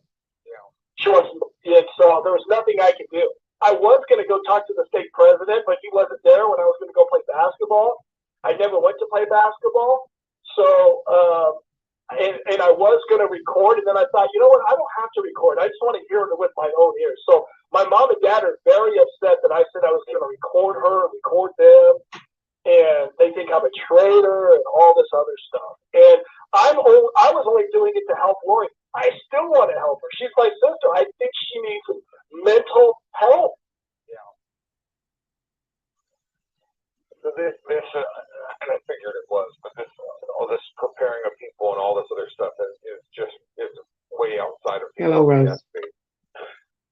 And yeah, it's almost cult-like. It's just bizarre. Yeah, it's very.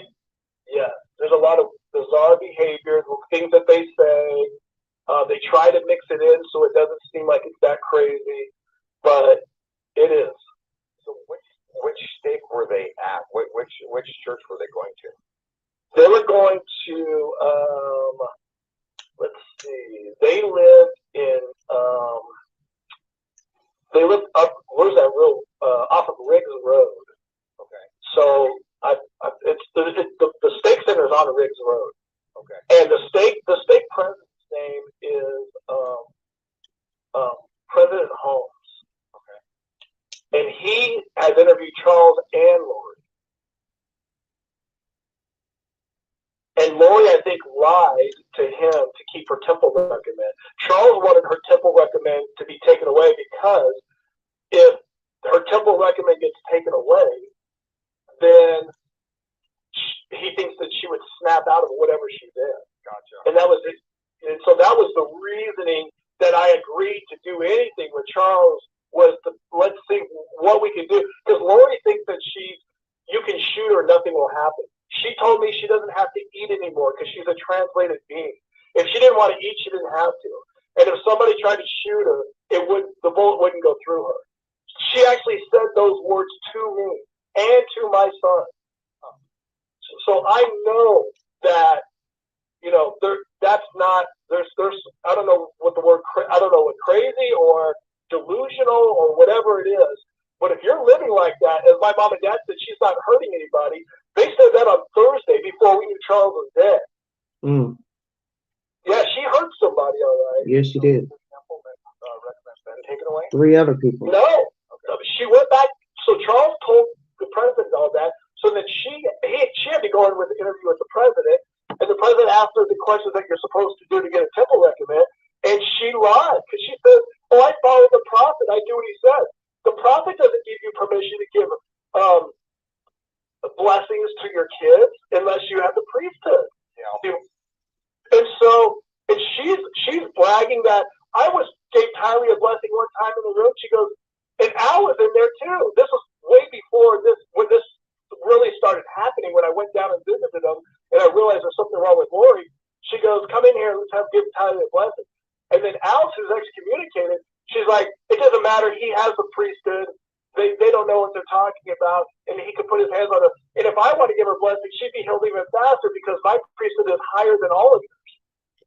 And like, that's the kind of talk that I said, "Lori, there's something wrong here." And then I don't understand any of this priesthood stuff. This is a bit out of my realm. This is way out of my realm here. Each of them talking about having priesthoods and blessings. This is where people get distorted. You're entitled to believe what you want to believe, but them having to go talk to a president, that's a bit much. Then you're talking about her following a prophet, whoever that is. Then you're talking about whose priesthood is higher than the other ones. I've been on board listening to this brother talk, but I don't understand what he's saying about he has a higher priesthood than them. You got to have a recommend card. This sounds more like a business and an organization. That's why some people would consider this Mormonism like being in their cult. Because listen to all the stuff he's saying right here. And I'm utterly confused with this recommend card and entering the temple, and she didn't follow the prophet, and talking about priesthood and high priestess. What the hell am I listening to? This is why a lot of people don't like organized religion. Because right now, listening to this sounds like a club, not church. Not church. Sounds like a club, an organization. So you need to pay a fee to be a part of the club. Sign a contract that you're going to follow the rules, like you're joining a country club. You see where I'm going with this? It's too much for this to be about Jesus. Because it sounds like there's more hierarchy than Jesus going on in this Mormon church. I'm just saying. Because if you all are saying, well, she went out on her own with these prepared other people, or the people that are prepared, whatever, and it ain't about what we're learning, but what you just described just now seems more occult-like. And I don't mean to offend anybody, but what he just described sounds like you're joining a group, organization, not going to church, not just walking into church, listening to the word, singing, giving praise, putting a little money in the tithing cup. Let the choir sing, preacher preach, everybody stands up. Do you want to join the church? Yes or no? Church is over. That's black folk church. Baptist. All this recommend card, going in the temple, signing documents and all of this. My priesthood's higher than yours. Man, I ain't never heard such craziness. I don't think the Mormon church is for everybody. No disrespect. But look like y'all got a lot going on. And maybe that's the reason why, as that cousin said, the church may be radical in its thinking and how it's designed. And that's how their people become disillusioned and detached from reality, because they get so wrapped up in all this stuff that he just mentioned, recommend card, priesthood, prophet. They get distorted. Because you just mentioned too many entities. I can't even keep up with all what he just said just now. Signing documents, signing this paper. Hey, did you do this? Did you not do this? Okay, you can enter the temple. Well, you know, most people are going to lie. Can't drink caffeine. Well, most of us Baptists, we be showing up going to hell. What? Can't get a Coke or a Dr. Pepper? Can't drink tea or coffee? A word in the scripture that says I can't drink caffeine. Okay. And then after that day, she never talked to me again. So if you don't believe what she's saying, she gets rid of you. I guess she's got another friend named Melanie that buys into everything she's saying too. So they're two peas in a pod as well. Now imagine I've never that. met her before, but that's what I heard. Who was Brandon married to? He was married to my niece Melanie, but Lori also has another friend named Yes, two Melanies. Yep. Gotcha. Imagine that. Yeah. Two Melanies. Because I've heard the name. So, wow. I wasn't sure. Dear God. What's your niece Melanie's last Boudreaux. Okay. Yeah, that's Brandon's wife. Okay. And then there is another Melanie. Okay, that makes sense. Yeah. Imagine being detectives on this case, and when they all started intertwining the cases between Brandon, Lori's missing children, the death of Charles, the death of Tammy. Just imagine all the detectives working all these cases and having to all meet up. Then all these sidekicks, Melanie the niece, Melanie Gibb, the other lady, can't remember her name right now, the one that's testified in court. All these brothers, sisters, parents, Chad, Lori, priest, prophet. Then we also hear the church didn't want anybody testifying in this trial of Lloyd Vallow. They didn't want nobody getting involved. How are you going to tell somebody not to testify? If they have pertinent information to this case, they should testify. These people were murdered, butchered. What the hell are you talking about? What are you going to do? Excommunicate them?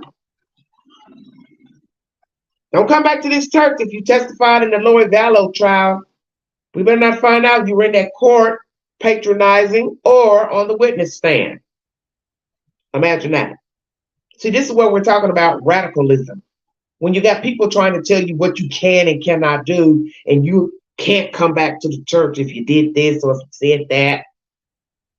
You know, you're not out here clowning around, getting drunk, showing out, using drugs. Just detectives feel like you have information that's pertinent to a case and ask you to testify. Who are you to tell me I can't go testify in the court? That's my business. That's my choice. So see, this is what I'm talking about with radical business. And I believe this is the point the cousin was trying to make, Lori's cousin that has talked to the news. That possibly this church does not teach appropriate scripture business pertaining to Jesus Christ Superstar. That perhaps you are not telling the truth about Jesus and God. Because when you start trying to tell people where they can and can't go and what they can eat and not eat, what's next? That's why some of those people left the church or got kicked out of the church. And then they start doing what man and woman do. They start adding their own theories and ideologies into the religion. Because that's what man does. He picks what he wants to pick out the Bible, the Quran, the Book of Mormon, whatever it is you believe in. And then he adds his own little taste. And then God forbid somebody says, hey, you're not following the word. Then, like, as you hear, excommunicated or they get an attitude, then they go form their own little group. And I think that's where the prepared people come in and the people in the podcast. Just a bunch of people just yapping and probably ain't really talking about anything. And this is why a lot of people don't like going to church, because they sense the radicalism in church. And then sometimes they don't really want to hear the word or adhere to the word or sit and listen at the preacher tell them what they should and shouldn't do per the Bible. So they're disinterested in going to church. They're disinterested in following the word. And you're entitled to do as you see fit. Your salvation is your business. But it's easier to do wrong, it seems. because we have so many temptations in the world. Doing right seems hard at times, depending on how you were raised, your thought process, if you have mental issues, not so good habits, drinking and buying, drugs, philandering, thievery, fraud, blasphemy, lying, stealing. You see where I'm going. But that's why you have to ask God to give you strength, to bless you with your wicked ways and thinking, wicked tongue, not so nice thoughts of people, harming people. You have to pray about it. God give me strength not to put my hands on anybody. Bless me not to lie, make up things, gossip, steal, fornicate, say out of the way things, physically harm people. You have to pray about it.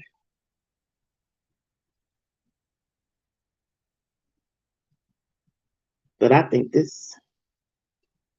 think this religion is, I don't know. I ain't getting a good feeling about it.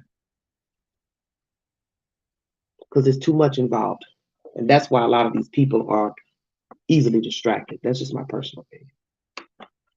So that's where the two melodies are. But, for Lori to have that, to say that you could shoot her and a bullet wouldn't hurt her or she never has to eat again, I mean, that's alarming. And I told that to my mom and dad. And they're like, oh, that's Jesus. My mom and dad admitted to me, she detached from reality. So she's living in a world that she can actually live in. And so I said, well, there's something wrong with that. She needs to go to therapy or something. She goes, do you think Lori's going to go to therapy? And so I think with the church is that she went in and got her temple recommend because she answered the questions right about whatever she was supposed to answer so she got her temple recommend, and so she goes to the temple all the time. Gotcha. Yeah. Huh. All right. Well, let's talk about that, going to the temple. How would the person who's giving the recommend card know what's the truth or not? They don't know you, don't know what you're doing behind closed doors. All they can do is look at your body language and your eye, if you're giving eye contact. And even if you don't look at people sometimes in the eye when you tell a version or a story, it doesn't mean that you're lying. Just sometimes we think that, well, he didn't look at me in the eye, so he's lying. So how can a person say yes or no? Yeah, here's your recommend card. See, I don't even like that, a recommend card, to go into a temple. See, most churches are open door policy. Come as you are. You are welcome. Short, tall, fat, white, black, drunk, drug addict. Come on in. Get the word. Because the pastor is praying that you're going to get the word and something's going to resonate with you from the word. There's no card to sign asking you questions. What'd you do yesterday? Did you drink coffee yesterday? Yeah, I had a cup. Can't come in here. Sorry. Can't come into church. You had a cup of coffee. You drank a Coca-Cola yesterday. Oh, no, you can't come in here. See, this is crazy to me.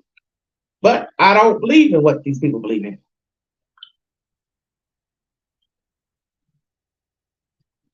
It's insanity to me. This is where I said people get distorted. Mixing religion in with personal ideologies. Don't wear short skirts, makeup, this, that. Can't drink Coca-Cola, can't drink wine, can't do this. This is against what the Bible says. This is against what the prophet said. This is against what this one said. Allah. See where I'm going with that? And this is how people get distracted and become radical in religion. Because this is man's opinion, not God, not Jesus. This is why I said why a lot of people don't want to get involved in religion, because they feel like, well, I can't do anything. I'm going to be considered a sinner. So I'd rather just do my own thing. And then this is how they never build a relationship with God, because they feel like they can't do anything and enjoy their life without being deemed a sinner. Oh, I gamble. God's not in agreement with that. I drink wine, or I like a little liquor or tequila. Well, God's not in agreement with that. No, he told you not to get drunk. You know, Jesus drank wine in the Bible with the apostles. But Jesus wasn't on one, turning up, as you young folks like to say. It's a difference. Let's finish this, you guys. Well, you have my direct number. Yeah. I will be in touch with you. I'm still actively working on that. Okay. But if there's anything that I can think of that I need to try to find out, I'll definitely reach out to you. I have not reached out to your parents and everything else because I'm not sure what the family dynamic was and is. Yeah. From the message, I knew you'd been talking to Charles that day. Yeah. Text message back and forth and on his phone and him saying, yeah. Did you call Al? Because you sent him a text saying, hey, I'm going to call Al right now and press him to come get me. Did you call Al? No. Okay, I wasn't sure because oh wait, maybe I did call. I think I did call him, but he never answered. Okay, gotcha. Yeah. And I was just doing that to be able to get Al away from Lori so then we could actually talk to Lori because, and and also to pressure Al, I wanted to ask Al what Lori's been saying because Al's told me things that Lori says because they're thicker than thieves too. And so since Lori doesn't talk to me, I wanted to find out what Lori has been saying lately because I know what she said when I was there. Yeah. But then Al shut me off. I think Lori said, "Do not talk to Al." Yeah. Yeah, it's definitely a difficult situation all the way around on this one, huh? Yeah, it's literally like something out of like one of those 2020s. Yeah. Well, it is a 2020 story. 48 hours too. Appreciate you calling me. Dateline yeah, too. let me know if I can help any other way. Give me a call. I would being able to help any way I can. Definitely, I appreciate it, and we'll talk soon, I'm sure. All right, thank you. Bye. All right, everybody. East Idaho News is the source. They've been covering the story pertaining to Lloyd Vallow, Daybell, Chad Daybell, and all the drama intertwined with these beings. Give me your opinion of what you think about this commentary that you've heard between Adam Cox, the brother of Alex Cox and Lloyd Vallow, Daybell. This is his recorded conversation to Chandler, Arizona investigators. He believed there was not a fight when Charles Vallow was shot and killed. In this commentary, you will hear his opinions about his family, Lori, Alex, Charles, Tylee, JJ, Kay, the church, that Alex and Lori possibly killed her other husbands. Please go to my community board for the said information. It is posted to my community board. This video is in the YouTube queue if you need verification. This is his conversation. Obviously, as I said, recorded.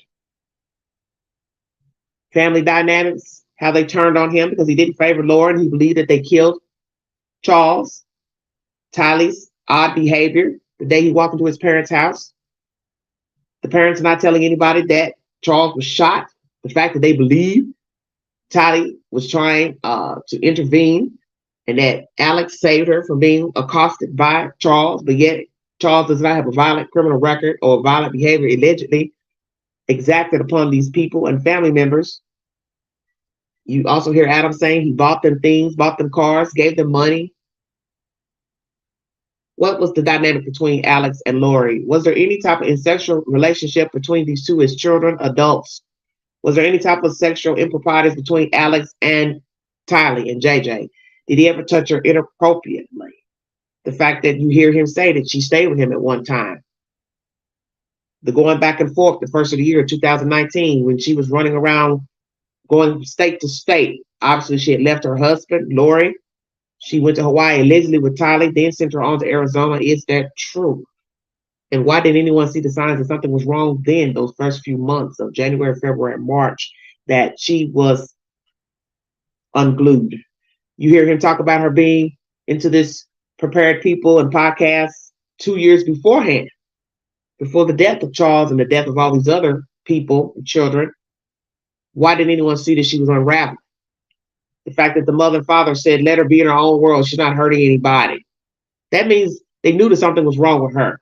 So then we have to ask ourselves, how long was she into these podcasts and past lives theories before meeting Charles and reading his books, so on and so forth? That perhaps she As I said, she had her own jacked up ideologies. Then she met him, heard of the podcast, heard of the books, and this one thing begat another. He was tainted, she was tainted, Alex was tainted, and they all formed a union. And then in the end, people decided to get knocked off and missing. This family is jacked up because the fact that they could turn on each other just because they already knew something was wrong with her. What type of parent's going to say, oh, well, let her stay in her own little world. That's the only world she's safe in. So, okay, so you knew something was wrong with her before Charles was even killed. The fact that his brother believes his brother and sister killed Lori's other husbands. And I believe that one husband she wasn't even with when he died in 18. I think that was Mr. Ryan. This is bad. This is real bad. So now you have to ask the dynamic between everybody. Charles was the savior as far as financially, but then when he shot, everybody's aiding Alex and Lori and Tyler.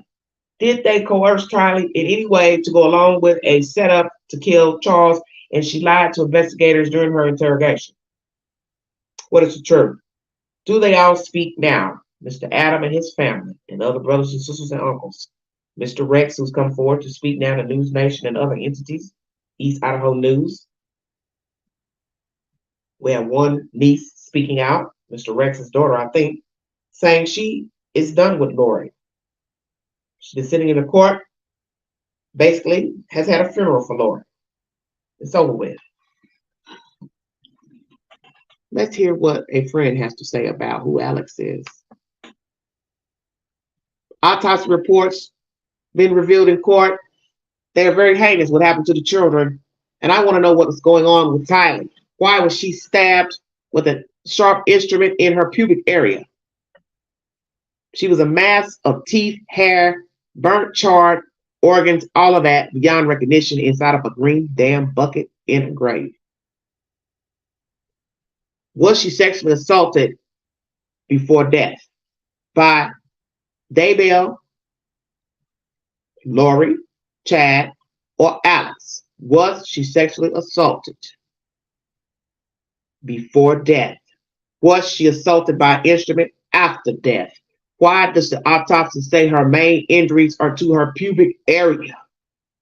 Is this a sign of something more sinister than what has been revealed and assumed about Lori Vallow Daybell and this 144,000? I do believe she hated her children. She resented her life. She resented Charles. They were a representation of her life, possibly not the way she had intended. She became infatuated with Charles Daybell and the Prepared People and the podcast group. She wanted out of her life.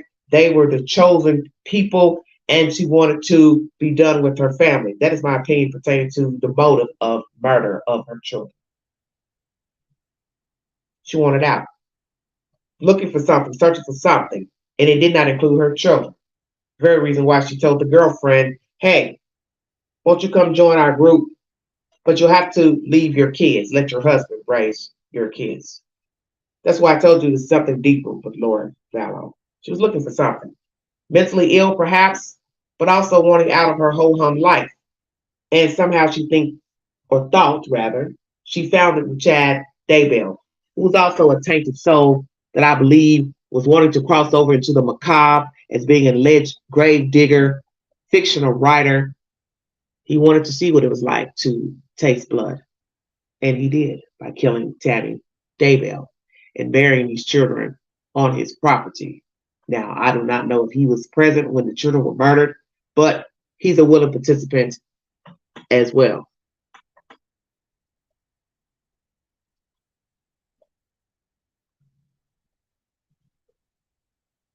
Okay, let's go back up here to my community board. All this information I'm bringing to you is pertaining to Lori.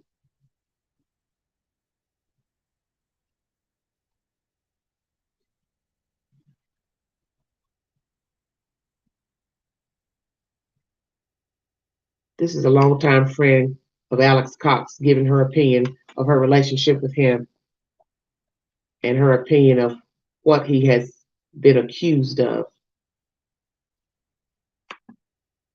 Yes, very awful. News Nation is the source if you need verification.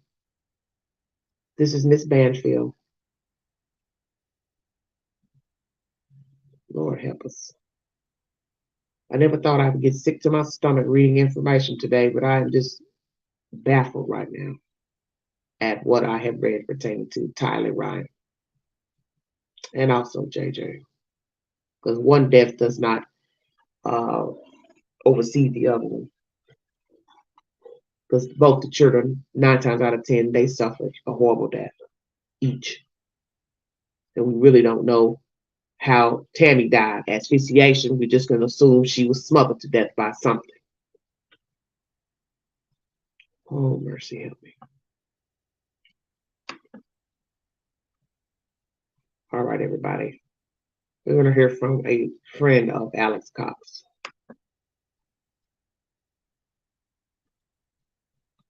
He met a girl named Mary Tracy. They were both stand-up comedians in Phoenix. They maintained a long friendship, even after that whole business about the taser and the prison and stuff. And in fact, Mary even did pen pal duty while Alex was in. Sorry, I'm buffering.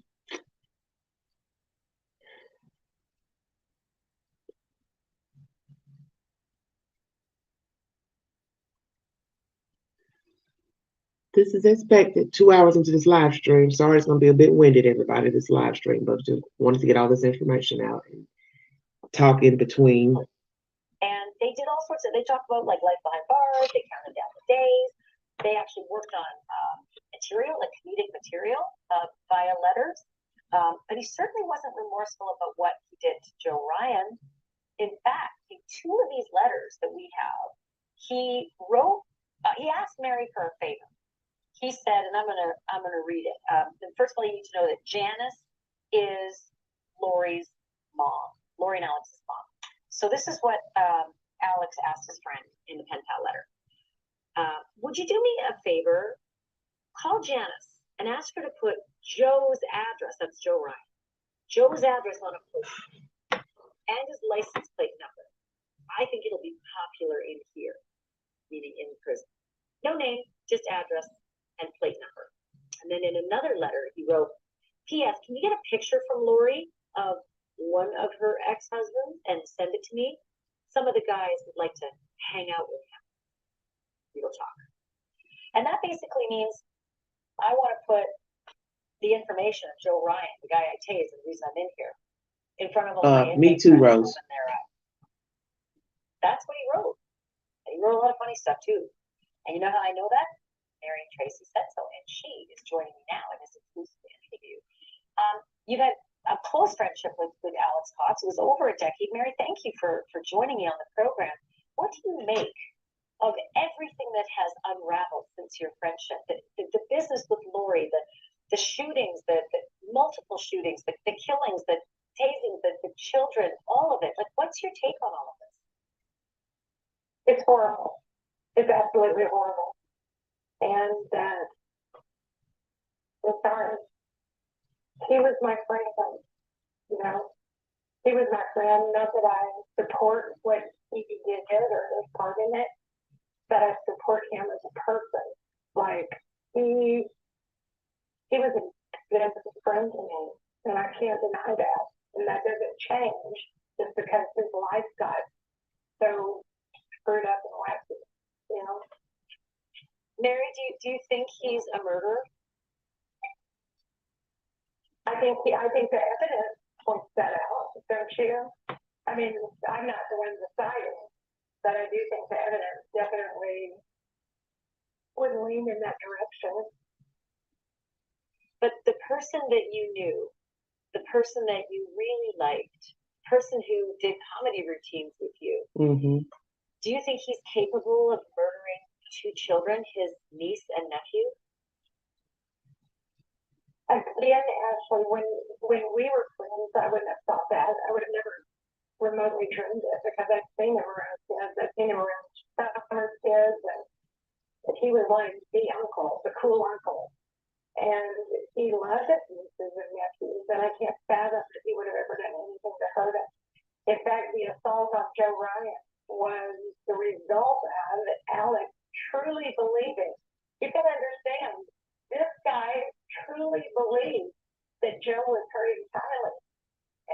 that belief, he acted out. And he had no remorse for it. He really felt like that was what he was supposed to do to protect that little girl. You remember, she's just a little girl at that time, like, I don't know, maybe 4 or 5 years old, little girl. And Alex, for whatever reason, and I'm sure that it was Lori behind egging him on and feeding him this information, which, according to social workers and other sources, was not even true. It was like she was manufacturing that information. But Alex believed it, and he acted on his belief. Can I ask you something? Because we've heard a lot about Alex's relationship with Lori, that he was so sycophantic that anything she did, he would do it instantly. He was her protector. He believed that was his role on this planet. And then we heard from Alex's ex-wife, Debbie, on a phone call to the police saying that she thought there was some sexual behavior between the two of them, that she witnessed some very uncomfortable physicality between them. Do you know anything about that? The first time I ever heard it was from Debbie's phone call when she said that Lori would jump up on Alex and wrap her like brownies. I've never seen anything like that, and so I wasn't witness to that, but I did hear Debbie say that. And I don't have any reason to doubt what she said, but it wasn't my experience that he had that kind of relationship with her. Are you following this case closely? I mean, it is hard to stomach some of the things in court, knowing that you're close to this family. Are you following it? So I started to when everything first came out, and I learned about Alex being dead on Facebook, and then it was like, oh my gosh, and so I started following it, and I was really consumed with it. But the past year or two, I've had to really take a step back. There's so much resentment. And when you get on the Facebook, which I love, and they're very informative, but there's always going to be so many people, oh, who's that? What's this? And, it's like, I don't want to rehash everything. So I like to catch up with Lauren. You've had her on your show, and with Nikki particularly, but, there's summaries of what happened, but yeah. I can imagine it's traumatizing stuff no matter what. But Mary, I'm sure appreciative that you joined me and shared what you know. Thank you for watching. Go to newsnationnow.com to find News Nation. All right, that's Banfield talking to Mary. Well, Mary, you said you can't deny that he was a good friend to you. Well, that's the person you thought he was. Well, he's not a good person, because we have here information that he assaulted Joe. I do not know to the extent that he assaulted Joe. We do know he went to penitentiary, I think, for a year. So I don't know if he went to penitentiary for a year where you were his pen pal because of whatever he did to Joe. But as you said, 9 times out of 10, all this stuff is stuff fed to him by Lori, that Joe was messing with the children, assaulting the children, sexually assaulting the children. And you just said that DHS didn't find any improprieties between this man and the kids. So did Lori make up these stories? And we also have to remember, Melanie gave testimony to news source that was the first conversation she had with Lori, was about her children being assaulted. And she felt like she was trying to one her up on a storytelling contest. And that coincides with what Adam has said. She likes attention. And Melanie said that. Well, you're talking to her, you're telling her your life and this and that. And then she felt like Lori was basically like in a competing match with spinning a web about this Joe molesting her kids. She wanted to kill him, blah, blah, blah. And she told all this to a stranger she had never met before. First time meeting, if I understand, if I'm correct in what I'm repeating. And then we later find out he does die. Obviously, natural causes. But he died in 2018, Mr. Joe Ryan. This is Tylee's father. So did he molest the children or not? Or one of the children? Fact or fiction? When you look at Lori as being a attention seeker, delusion about past lives and reincarnations, and it's not to judge people who believe in that, but I don't believe in that. one would wonder if she's had mental illness or mental issues for a while and they just didn't come to fruition until she got in her 40s. I do not know. And then when she met these people in the podcast and this people prepared group or whatever, this is when she became more delusional and detached from reality. And the mother testifies to that she was delusional. Adam has testified in this commentary to a detective that you just heard. She was delusional and believing that Charles was a dark entity, possessed. The guy was an inch shorter than him. See, all that's too detailed. That's when I started thinking, yeah, maybe something is really what's wrong with this lady. Wanted the other lady to join the group. I can't remember her name. The lady that testified, not Melanie Gibb, but the other lady. That's why I said maybe there's something more deep to this story than just this podcast, people prepared group, stuff that Chad was selling her. Maybe there was really something wrong with Lauren. But then with all the cover up, the burner phones, emails, fake emails, it seems orchestrated. And usually people who are very mentally ill, they're not this meticulous. So this is where I grapple and I kind of just straddle the fence with, is this heifer crazy or all this is just pure evil orchestrated by her? But I do believe she has some issues with her mentally. That's obvious. And the mother said that to the brother. She's harmless. Let her stay in that world she's in. That's the only world she can be in. So that lets you know that the mother knew something about Lori to where obviously she can't function outside where we are, where people have to deal with real problems, bad attitudes, wind, snow. Y'all see where I'm going, rain. She can't function with what really goes on. Hello, Angela. Thank you for joining. And there are times we all want to check out. You get tired of hearing the same problems. You get tired of dealing with the same kind of people. You get tired of getting the same results. You get tired of beating your head against the wall. We all get tired. There's days we all want to check out. I don't think there's a human that don't want to check out from things. They don't want to be dead. They don't want to kill themselves, but they want a new existence, a better life, better results. There's nothing wrong with wanting that. You should want that. You wouldn't be human if you didn't want better things, good things for yourself. But perhaps this woman was delusional early on and nobody saw the signs or cared to investigate her ramblings. They just let her talk. And I think a lot of people do that when they don't want to face the fact that a person has something wrong with them and that they do need to see a therapist. They do need a doctor. They do need medicine. And perhaps that's what was going on with Lori and her family. Nobody wanted to acknowledge she was slowly coming unglued before meeting Chad Daybell. I think that's obvious. I think she was unhappy. I think she had mental issues, and it all fell apart when she got with Chad. She lost herself. But I do believe she knew right from wrong. To some degree, she knew right from wrong because she was doing too much to show that she knows how to navigate in emails, apps, phones, all that. She wasn't what you would consider, a 40-year-old with the mind of a 10-year-old, like mentally deficient. Very interesting information. If you'd like to donate to this network, $Beganji, 129 Cash App. All stickers and chats are welcome to this live stream. It's a bit winded, but I'm bringing you information to who Alex Cox is. His brother has given testimony to a detective via a recorded phone call that these two have been in cahoots together, and he believes these two have killed other husbands. She has a total of 5 husbands. And that's the one in the chat said they didn't even realize that Chad was husband number 5. I didn't either. I kept thinking he was number 4. She's had 5 husbands. Perhaps she married all these men just for money. Maybe after her first marriage, she may have married for love. But after that, she realized, hell, I need money. I need sustenance.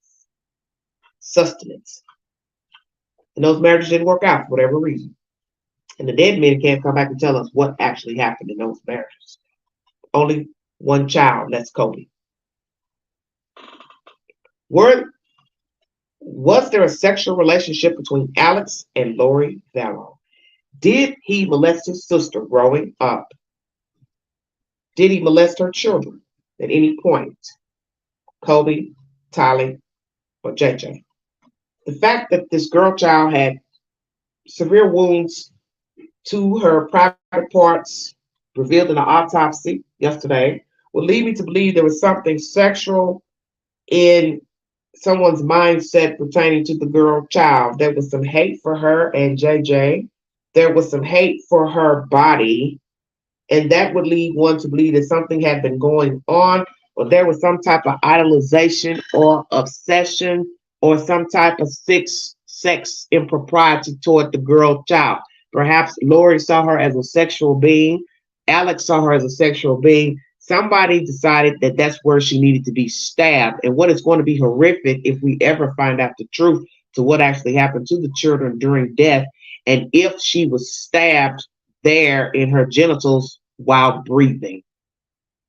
That is a lot for me to digest. And during my earlier live, I was near tears in bringing you that information because I just could not believe what I had read earlier before going live. And as I said in that live stream, I was reading from my phone without my glasses in the bed. And I said, I know I'm not reading this. God, please tell me no. Please tell me no. Okay, someone says in an interview, her son Kobe did tell her John molested him. Okay, Sandra, thank you. So what I'm saying is, I don't know what's the truth. I don't see a child lying about that. But he ended up getting him a charge of obviously raping his wife last fall, but the charges were dropped.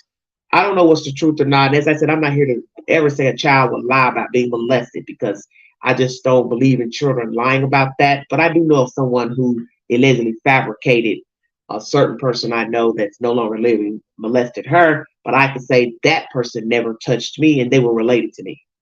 Now, I'm not to say that a person doesn't have preferences in who they would molest, but this person has been known to be a liar throughout life. So I'm going to weigh in that this person lied on a family member that is no longer alive. But anyway, you just don't know what to believe when you're dealing with a person who's possibly mentally ill, could be schizophrenic, bipolar, dissociative personality. I don't know, because I don't know what the diagnosis is going to be for Lori, if there is one, to bring into the court. But there's something wrong with her nonetheless, whether it's mental or just plain evil, because you can't understand the reasoning for killing your children and killing these people, husbands, Tammy, so on and so forth. The attempted murder on Tammy and also Brandon Boudreaux. And that's where some people are going to weigh their opinions differently. Well, if you lie about one thing, you'll lie about another. So possibly this man did molest his Kobe and those other kids. I do not know. But I'm speaking of Alex. What was Alex's relationship with Lori? Did he molest her as a child? Did he molest Tylee or JJ? Has he molested any other children in the family? Is there any proof of child molestation by sibling to sibling, Lori's brothers and sisters? Did their parents molest them? Did the father molest the girls? Something is off to me. The fact that the brother said he would take off from work to go have sex with women in Colombia, that shows a person that's possibly oversexed. And the fact that we now know that the girl child was stabbed in her pubic area with a sharp tool, why? Why would you stab somebody there to kill them? Or kill them after death? Or mutilate after death, excuse me. What the person saw in the autopsy, the pathologist, there's relevance to that. There's a reason for that to have been done to her, either during being alive or after death. And I'm addressing that in this live stream, that there's some hanky-panky that went on with somebody and that girl. Some touching, some something. Some idolization, some hate. It's something. We may never learn the truth because Lori probably will never tell the truth. Even if she's found guilty, it will probably be years before she would admit what she did to the kids and why. And Charles and so on and so forth. Because it takes some people a while before they decide to tell the truth after they get a guilty verdict. When they realize they can't get any more appeals, they go ahead and tell the truth. Lori hated her kids. I do believe she did. And many people can't understand what it would be like to be hated by your own mother or own father. But many people who are living have been hated by their parents for various reasons. The mother had the child young or at an inopportune time, didn't want to be a parent, hate the father, took the problems out on the children, blamed them. The children look like the father, so now I hate you. Every day I look at you, you are walking memory of that person I had sex with that I no longer like, love, they mistreated me, whatever the circumstances were. You can't be hated by your own mother. You can be hated by your own father. You can grow up to be mistreated by that same parent for years. Hated, envy-hearted, jealous of your own child. And I know of a case of someone who hated their own girl child. And she made her pay and let her know, even as an adult, she didn't like her. She was jealous of her. Said nasty things about her looks. Primping in the mirror, putting on lipstick. And it got back to that daughter through an alleged friend. And the friend told that mother, well, I know this person and I would assume they are putting on makeup because they have to go look for work, go try to find a job. That's when the young lady realized that her mother despised her. Of course, she had always known that. But hearing somebody else repeat what the mother said about her, primping in the mirror, she realized this woman hates me and is jealous of me. Not just hated me because of the father situation, the relationship didn't work out or whatever, or maybe didn't want him to be the daddy of the baby, whatever. But she hates me nonetheless. And it's hard for many of you who had great upbringings to understand what it's like to be hated by a family member, brother, sister, parent. And I pray that you will never be in that situation. There's hate. As I said, I believe Lori wanted out. And although Tylee was at an age where she could be emancipated, Lori wasn't going to allow anyone to raise her, no emancipation, because she didn't want to be judged by the church, you see. She and this man rather kill to knock these people out of their lives as not to have to go to court, get sued for alimony, child support, any of those type of things, just a clean break. And this is what many people do to avoid courts, dividing up a property, having a bad image by the church, the community, their family, their religious beliefs. They just kill them because it's cleaner. And she admitted that in this jail conversation with Summer back in 2020. I had to move on. What was I supposed to do? Well, it's more than just you moving on. You got rid of them to get on. There's a difference. Nothing wrong with moving on because your husband died, your children died, but you killed the husband to be with a man. You killed your kids to get with this man. And your alleged 144,000 of the gathering and to lead the flock. And God must have told you, well, you don't need your kids either. You know, don't nobody believe that. But maybe she did believe that. And maybe she thinks Jesus told her that. I don't know. Because this is where the insanity, sane part comes in. You have to decide if she's really insane or just evil.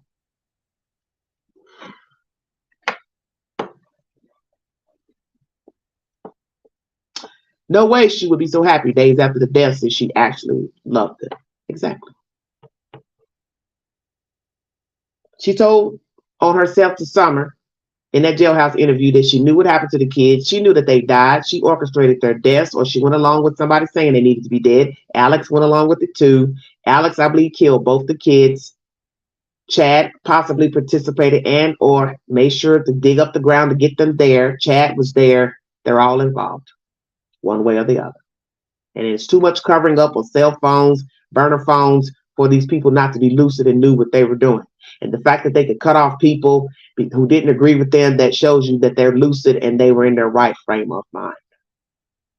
Still, we do know something was wrong with all three individuals. And that's what's scary about this story pertaining to Lori Vallow.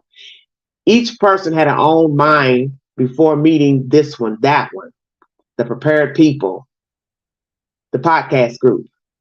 And if all these people could sit in a circle and chant the same thing and agree with the same following of the 144,000 and choosing and the gathering, however you want to word it, then we have a major problem.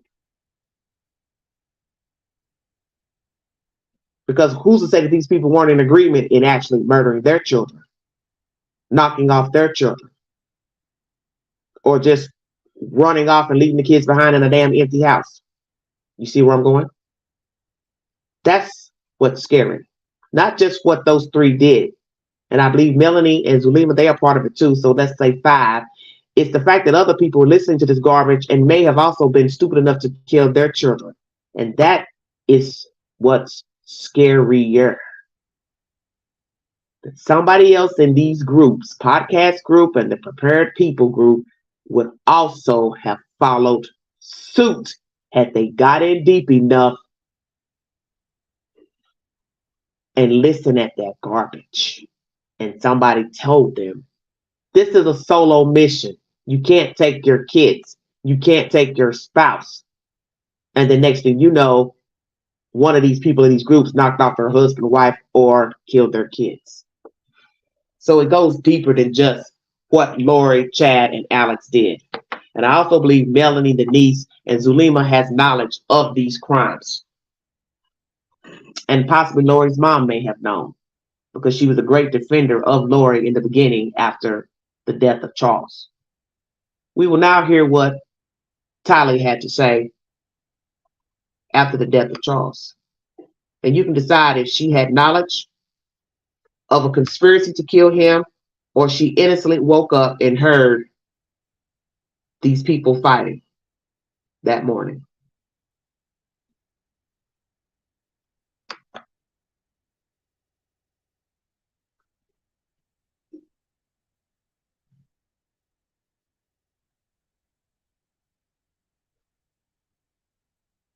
Hope you all have a wonderful weekend. Please be safe. She was also wanting money. She knew what she was doing. Okay. Love says not insane. Well, we will see what the 12 members of the jury decide. 12 News is the source, everybody. Hi. Thank you, So Sean. you have to spell your name because we're all taking guesses on how to spell it. We're not sure. Tylee. Okay, that was right. And what's your last name? Ryan, Ryan, and your birthday. Yes, And Rose. then do you have a phone? Yeah, what's your phone number? I've invited you all to hit the panel to join, to So give your I know opinion, this but is nobody wants to gonna sound join. like kind of a silly question, because it's super broad. But can you basically tell me what happened today? And you can start at whatever place makes sense for you, to kind of start and explain. I'll probably kind of ask you questions as we go a little bit.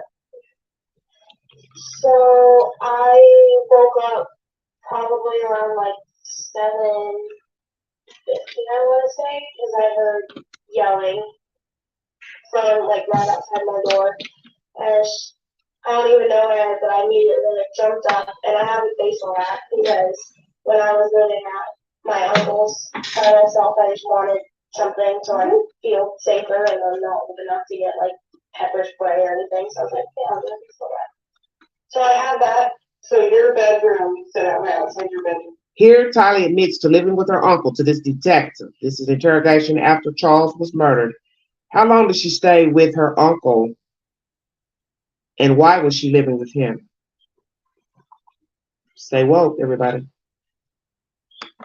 Bedroom door, and I didn't go in the house, so I had a little bit of a disadvantage. So what is your bedroom door open to? My bedroom door open, so the room that my uncle was staying in, the room that's kind of like the guest room, if my room is right here, that's right there. Okay. And then my little brother's room, and then kitchen's kind of back there, so it's And now you also hear that he was staying in this same house that was empty where Charles walked in and got murdered. Stay woke. Because you heard Charles and Adam speaking here just now saying Alex didn't have any reason to be spending the night there because he lived too close by. And that's the rendition that Lori gave to authorities. Oh, my brother was staying with us because I was fearing Charles. But then Adam says that you just heard in this conversation with detectives, I don't believe that. I believe he just came on over because he had no reason to be living there. He lived close by anyway. So did Charles message Lori to say he would be coming by the next morning to pick up JJ? What was the living arrangements of everybody? But here you hear Tali explaining their bedrooms, the way they were situated, that her room adjoined his, the uncle. So how long had Alex been allegedly living there? But this contradicts what Adam just said to the detective. He had his own place to live. He had no need to stay with her. What's the truth? It's like a little hallway, and then right here is kind of where it happened. Okay. It's a big walk-in, like the big room, you know, living room. Yeah, right now it just has mirrors up because my mom. Yes. Although, yeah, another come on and then show up. Whatever makes you happy, it's your guys' house. Right. So yeah, I immediately just jumped up and I grabbed my baseball bat and I opened the door and it was my stepdad, you know, outside the doorway, and then my uncle kind of in the doorway, and I could hear my mom behind him, and he was just screaming at both of them, like, I don't even know what he was saying, because honestly, I was just too, like wired, I guess. So I told him to take a few steps back. I was like, you're too close, you need to step back, and he didn't tell me what to do, and I just kind of just stood there, and then my uncle kind of moved out of the way, and then my mom kind of went past him and into like the big room. And everything happened, and so I walked with them, and then I saw they were more in the hallway. Yeah, they were at like the end of the hallway basically, and so my mom walked all the way around, and he kind of followed them, and I just kind of stood. My uncle was like right here, and then my stepdad right here, and then me and my mom were kind of right here. They didn't do anything with the face, so I kind of just held it there, and he was getting really close to my mom, so I kind of stuck it out like between them. And they were both just yelling, and he was like, if you hit me with that baseball bat, you're gonna go to jail. And I just kind of stood there with the baseball bat, and I didn't say anything. When you said they were yelling, who was yelling? It was mostly my stepdad. Well, he was really the only one like yelling. My mom was kind of like responding, but I honestly couldn't tell you what they were saying. It was kind of just like all jumping up in my head. And so I just kind of stuck the baseball bat out there, and then he just grabbed it and tried to take it. So I held on to the end, and then eventually I fell, and he kind of took it into his hands like he was going to do something with it. And that's when. So when you fell, he ended up with the bat. Yeah. Okay.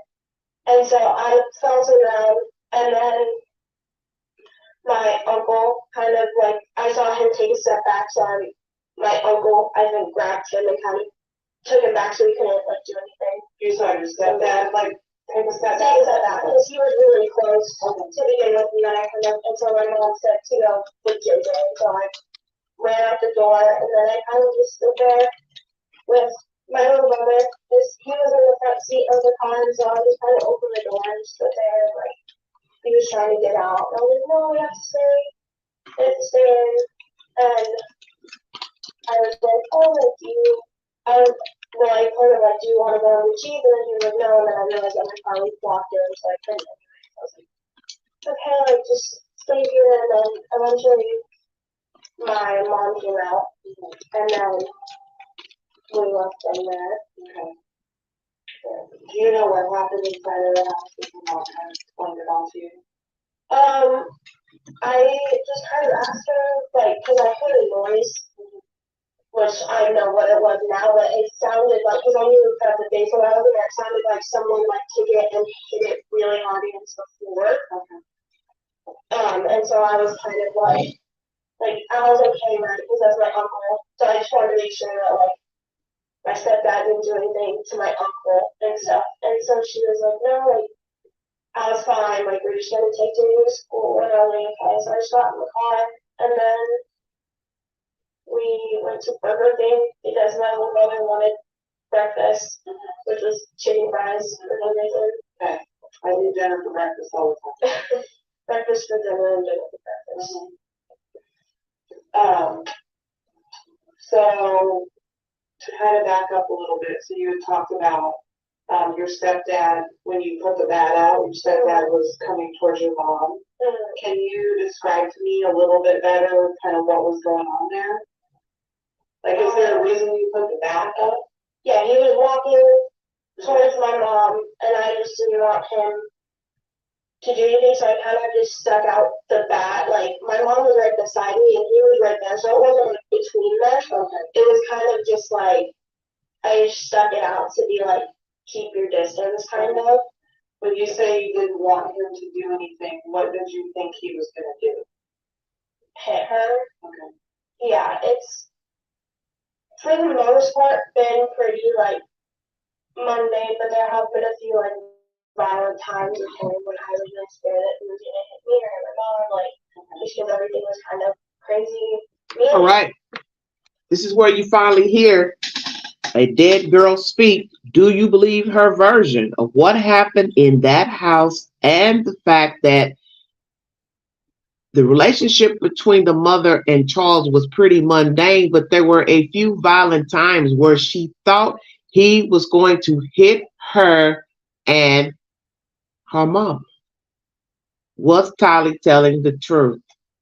Is there more to this story of Lori Vallow and these dead people? Because what if we find out that Charles was violent at times, had a temper, and he fell into the trap that they set up?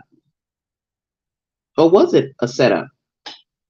Because here we have Tylee saying there were a few times that he was violent, and she thought he would hit her mother and her. Do you believe she was coerced to make up this version at the police station? Or she did wake up to hearing these people arguing, grab the bat because she's had issues with Charles before in the past of him getting upset, angry, irate, and she feared for the safety of Lori and herself. Okay, Xander says that's what Kobe said about Alex, that he was creepy. Honor Rose, you're welcome. Okay, I thought you was talking about Mr. Charles. And I've always kind of not gotten along, like, just since I was little. And so there have been a few times that we've gotten in fights and stuff like that. And so, I don't, yeah. So I'm just kind of always scared of that. Yeah. So she's telling the detective she was scared of him. Well, she could be Rose. That's the whole thing. We'll never know because 2 people are dead. 3 are dead that can't tell us the truth, including the baby boy that's 4. Alex can't tell the truth. She can't tell the truth. JJ can't tell the truth. And Lori ain't gonna never tell the truth, possibly. So was there violence in this house periodically? He got upset, angry, raised his voice, and perhaps he scared the little girl and the little boy by raising his voice, arguing with Lori Vallow. And when they were arguing, what were they arguing over? Did he ever threaten her, threaten the kids? What's the truth? Lord have mercy, what a mess. Yeah. And then, so that happened, and he grabbed the bat from you. So kind of tell me that again real quick. So I kind of stuck it out, and Mrs. Rosen is like, well, Rose, I'm going to say this. She did say at her own mouth she did have fights with him, that they did not get along since she was a little girl.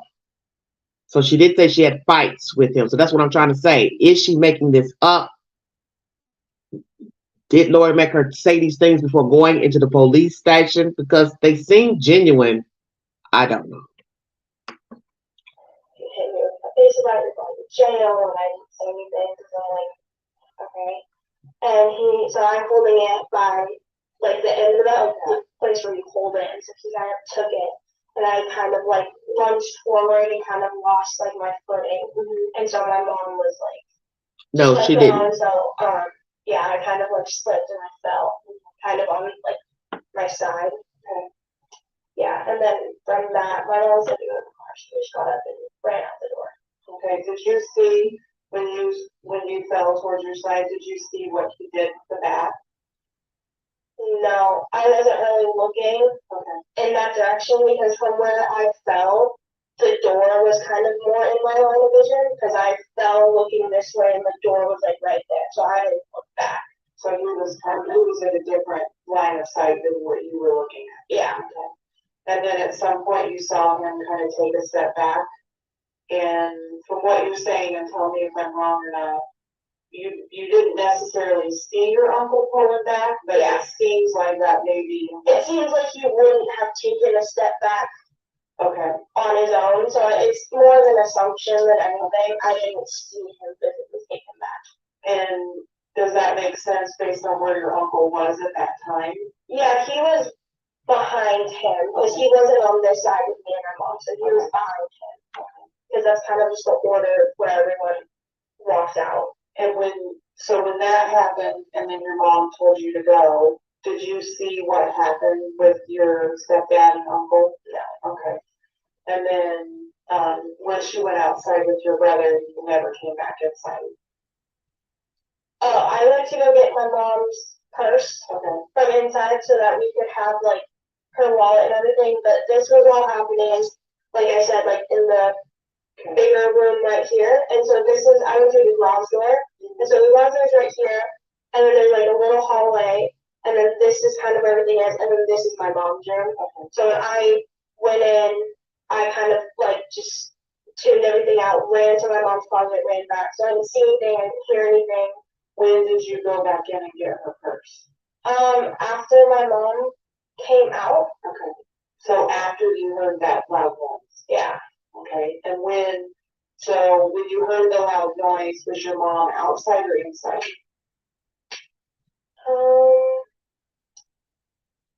Trying to think.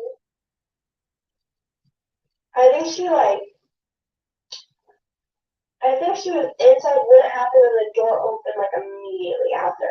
So very quickly after the door opened. Yeah. Okay. So it wasn't like a long period of time because I remember not like thinking about it for that long. And if my mom hadn't come out immediately, I would have, been thinking about it for a lot longer than I had. So obviously I don't know like your mom and stepdad and uncle like you do, I don't. So can you tell me kind of where the three of them were at kind of emotionally and how they were behaving when all this was happening? When all this was happening, or like before? When all this was happening. So like when you came out of your room and he took the bat from you and Yeah, so my stepdad was like, he was like, I don't even know how to explain it. He honestly just looked like kind of a crazy person. okay. Like screaming and like his face was beet red. He just looked like really mad. I remember when we took it back, we saw his face for like a split second, and I honestly like it didn't even look like him. He just looked like pure like rage. Like he was just seeing red. So I haven't really seen him like all the way like that before. That's like the craziest I've ever seen him. And then Do you believe what Tyler is saying? He was beat red. She never seen him this angry before. No, he may not have hit anyone at that time. He may have had no intentions to hit anyone, but he was angry. And I could see Charles being angry because as we have learned, this is July of 2019. He's been going back and forth with Lori since the first of the year, being ignored. She left for 58 days, as the brother testified to the detective in this audio I played. He was fed up with Lori, sick of the mind games, the texting, the emailing, threatening to out her to the church. He was fed up, but he still may have loved his wife. And I think that was his downfall, was holding on. If JJ was in the car, why did Charles go back into the house? If JJ was in the car, I don't know, Hagen. I don't even know how all this is set up because she's saying he was out in the car and she went out there where he was. So I don't really know what was going on. See, we don't really know because who's going to tell the truth? Because my thing is, if you don't have anything to do with Laura, you're not trying to deal with her. It would have been best just to let her walk the little boy outside and then you drive off in the car with the child. But who's to say that? I don't know the order of anything. Maybe he wanted to go talk to her about something he didn't want the little boy to hear. I don't know. I have no idea. And then my uncle was kind of calm, like not super calm. Obviously, it was like a stressful situation, but he's like, I don't know, he was kind of just standing there in the doorway, kind of just being protective of my mom, but he wasn't yelling or saying anything. Okay. And my mom was just he was yelling, and my mom was kind of just like talking. Okay. So, yeah. But you don't remember, if you do, like what your mom was saying at all, or what he was mad about? No, not really. I'm sorry. Someone says, Lori took his phone. Well, how would she have gotten his phone if he kept it on him? How would Lori have been able to get his phone?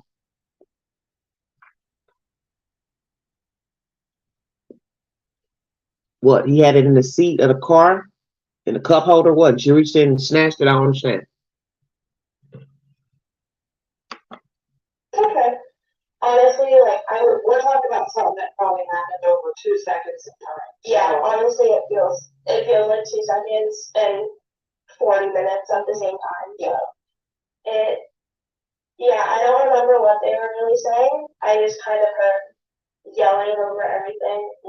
I don't know. I kind of just do that whenever things are like really loud. I kind of just like tune what people are saying out, because I don't know, just yelling isn't fun, obviously, for a kid to hear. And with my biological dad, I always heard him like screaming and stuff, so I kind of started like tuning out. So maybe she's telling the truth. Charles was upset, yelling and screaming, because you hear her say, I tune it out because my dad used to do that. So perhaps the little girl is telling the truth. Charles was upset. He was screaming. He was red. He was angry. Because as I said, he was dealing with a lot from Lori over those months. So when you woke up to yelling, and you had said you weren't sure what they were actually saying, did you know who was yelling when you heard the yelling? Yeah, I knew it was my stepdad. Well, at first I kind of didn't, like when he first went down, he kind of disoriented, and then I remembered that my stepdad was like coming in to take my little brother to school today, so I immediately knew it was him. And then Adam, in this commentary, you obviously weren't in the chat when I played audio from Adam, the brother, who was talking on a recorded call to the detective about this case. He said he would have never left his phone for Lori to get a hold of. He kept his phone on him at all times. So I don't know. But that's why he was questioning his mother, knowing that what he said to Charles in confidence via text messages and emails. That's because after death, Lori took the phone. She took her 40 minutes allegedly to call police. So this is why she knew what was said between Adam and Charles, because she kept the phone before turning it over to the police. Now, the incident you're speaking of is obviously a different time of when Lori would have taken the phone. I can't see him either wanting her to have access to his phone due to the fact they're not talking and dealing with each other. So I can't see him wanting her to have access to his phone. And then too, we have to also remember Lori is a liar. So we can't believe anything that she has said about anything pertaining to what happened with Charles. And my uncle, I knew was saying, so I knew that was him. And then my mom, obviously, I knew that was her. Yeah. And then, so you stepped out of your room and you took the bat with you. Is there a reason why you took the bat with you? Honestly, I think that was kind of just like first instinct. Like obviously I didn't ever hit him with the bat or anything like that. It was kind of just for like. She grabbed his phone after death. That's what Adam was saying to the police in this recorded call. That's how she knew that.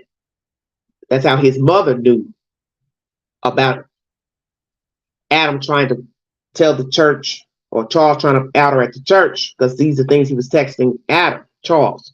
So Lori obviously went and told the mother what she read in Charles's phone. The point I'm trying to make is that she obviously went through the phone after death, after the man was already on the ground dead. because they said it took her 40 minutes to call 911. See, all the stuff the police and the medical examiners should have realized,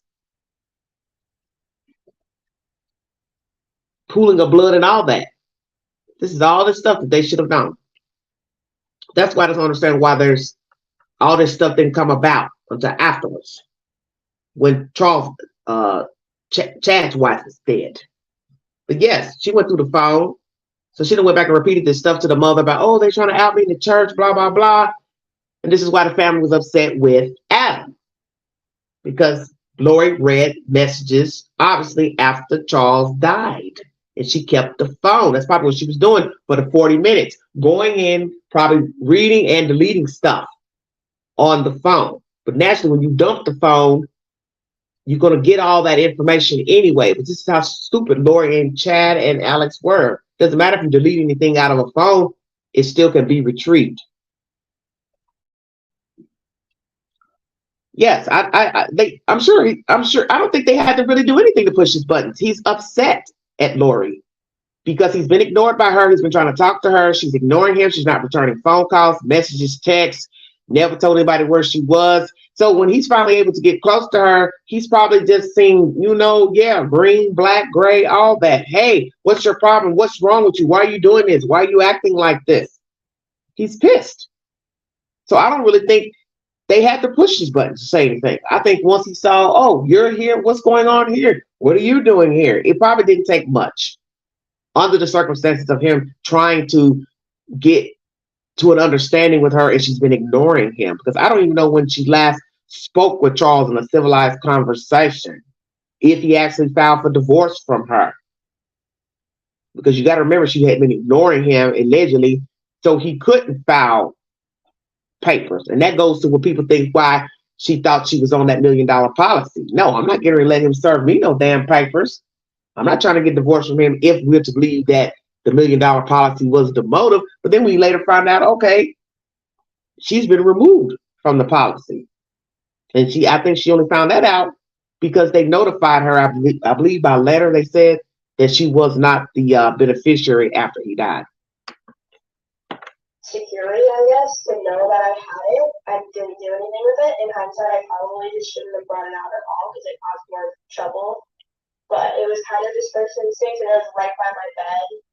So I kind of just jumped up and grabbed it. So I'm trying not to put words in your mouth and stuff. So was there something in particular that you were concerned about that you would have taken the bag with you? Only if he had been violent towards me or my mom. I'm assuming you're talking about your stepdad. Yeah. Yeah. But it wasn't oh, I'm gonna take the bat and do something with it. It was kind of just I need something in my hands to feel safer. Okay, that makes sense. Yeah.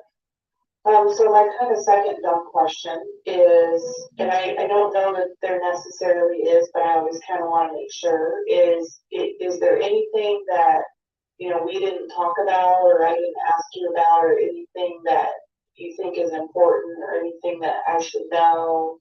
Because it's harder for you because you were there, and so I'm asking questions about something I didn't even see. So I just want to make sure I didn't miss something or anything that you think I should know about. That was pretty much it. Okay. And if you think of something, in 5 minutes and then tomorrow or whatever else, we can always talk again. It's totally fine. So I talked to your mom about we have some victim services people that work here. They're not cops. They're really good at what they do. So I really want your mom to talk to them because I think it would be good that your mom has, and you guys have maybe some extra support if you need anything moving on. So I'm going to check in with your mom real quick, and if she's good to go, then I'm going to introduce one of them to you guys. That way you guys can talk before I take you guys back. Okay? Sound fair? Okay. Do you have any questions for me at all? If you do, let me know, okay? Okay. All right, everybody. News 12 is the source. When you listen and watch her in this video, she seems very bland as well. Kind of just matter of factly telling the story of what happened with Charles and Alex and Lori. There's not much emotion from her. There's no crying. There's no, I can't believe this happened. There's none of that. And that's how Lori and Alex were perceived also. That it was matter of factly. You see her on video making light jokes about what the neighbors are saying. Hi, neighbors, blah, blah, blah. Sorry. Laughing, giddy. You also have a detective testifying that she was giddy on her way in the van when they all rode to the police station. Lighthearted conversation. Didn't seem like a person in mourning, shock that her brother just killed her husband, no matter what problems they were having. Still, even if you having problems with somebody, if you love them, you would be upset that they were murdered. And yes, we did not hear that he hit anybody during this altercation, Mr. Charles. So could it be possible that Tylee really didn't have a good relationship with Charles? She didn't really care for him. She was just doing what Lori was doing, riding the ride. I don't have a choice. This is who my mother's chosen for a husband. You hear her saying she never got along with him since she was young. There were a few times that he did become violent. Now, you also heard Adam saying he never knew him to be violent, and the detective saying we didn't see anything in his past. But we don't know how people react behind closed doors. So how a person is perceived in public, that has nothing to do with what happens behind closed doors. Whether we believe Lori is schizophrenic, mental, evil, we really don't know what was going on between she and Charles. If he was having affairs, sleeping with different women, one woman, if she was also sleeping around, we really don't know what was going on in their house. And he could have been a not so great guy, but he was pretending to be a Christian man and he was a caregiver, but maybe he did have a temper and would fly off with Lori and get extremely angry. And that would scare the young girl, the young boy. We don't know because the boy is not here to tell us. We don't have any more information from her except for this information in this audio video. I believe these people had a lot going on in their life, and they all crossed paths with the wrong woman. If we're to believe that she murdered these other husbands, this was a setup for Charles. She conspired to kill her children, ordered them to kill her children.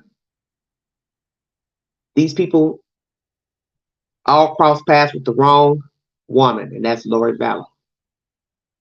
And it's sad that she was ill enough to construct these deaths. Her brother was ill enough to go along with the orchestration. She met a man who possibly put crazy things in her ear and also conspired and either ordered the hits. I don't know who ordered which because you're never going to hear that.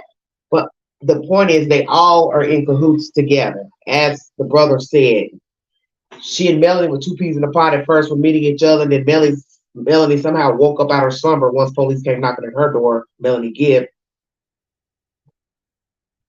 But these people conspired, Chad, Lori, and Alex. And I'm wondering how dysfunctional this family is. As I said, I'm wondering if any of the children were molested. That's Kobe, JJ, and Tylee. Who's touched these children? What's the truth to the allegations of Joe Ryan molesting Kobe? Did Alex molest his sister, Lori, or any of her sisters or siblings? Did he molest her? Because now we get information that he's living in the house. But then the brother in the audio I played said he had his own place to live. So he didn't have any business spending the night. But you can't tell a person they can't spend a night at their own sister, brother's house. So you don't even know what to believe. Because there's nobody living to tell the truth. And the only person that may have a bit of the truth, they're too psychotic to even listen to. And that's Lori. I think all these people were tainted. And that's the thing about gravity and laws of attraction. Toxic people tend to attract toxic people. I think most of us know this. Or people who are troubled attract more troubled people, toxic people. Vulnerable people attract toxic people. Do you see what I'm saying? That's why the world is so jacked up, because one thing begets another. You may be on a track of trying to better yourself, your circumstances, but while you're on that journey, you go out here and you attract more drama than what you're trying to get out of your life. These people were already jacked up. You got a brother that don't mind defending his sister to the ends of the earth, which means beating up people, hurting people, killing them, taking down their names, license plates. Who asked a friend to do that? Hey, send me his license tag number and his picture. That's stupid. But guess what? Who's to say she didn't do it? Miss Mary, the one who was interviewed by Banfield here for News Nation. See, people don't tell you everything. And that's one thing I've learned about people who like to give information to the news, to the district attorney, defense attorney. You think they tell you everything in testimony in a report? They do not. I'll tell you just a little bit of something. I ain't going to tell you everything. Who's to say Mary didn't send pictures and license tags of Lori's ex-husbands to Alex while he was incarcerated? And she said, I can't deny he was a good friend, no matter how jacked up his life became later. So we don't know how far she went in helping her friend out. She ain't get ready to tell news, oh yeah, I sent information to him. So you don't know people. That friend that she thought he was so great to her, how the hell can he be a great friend and he later kills kids? He's up here trying to stalk men who were married to Lori. It's over with, it's done. But as we said, hey, we don't know what to believe, some of us. We don't really know if this man molested these kids or not for them to have animosity towards him. Maybe he did molest Kobe. I don't know. As I said, I can't see him lying, making that up. But don't you see the toxicity? You're meeting all these men, you're marrying all these men, you're going from house to house, state to state, dragging your children from one relationship to the other, moving around. Kobe's testified to that. They moved around a lot growing up. She's hopping from one relationship situation to the next. And possibly they were toxic. Possibly there was child molestation. Then you get with this guy. Charles seemed like a nice guy, good provider, good income, but maybe he did have a temper. Maybe he grew to have a temper. Maybe he did have affairs. I don't know. But I know these people are dead. And ain't none of them testifying to nothing because they're not here to tell us a damn thing that's the truth. And that's the jacked up part of this story. You ain't going to get the truth. And like they tell you, there's going to be times you will never know what really happened. Because what would be fucked up? Charles was a fucked up husband. He appeared to be a great guy, but maybe he really wasn't. But he was married to a psycho. And she said to herself and her brother, oh, I'm going to do him one better. I'm going to get this SOB back for all those bad husbands I had. Because I sometimes think that possibly Charles wasn't a good husband.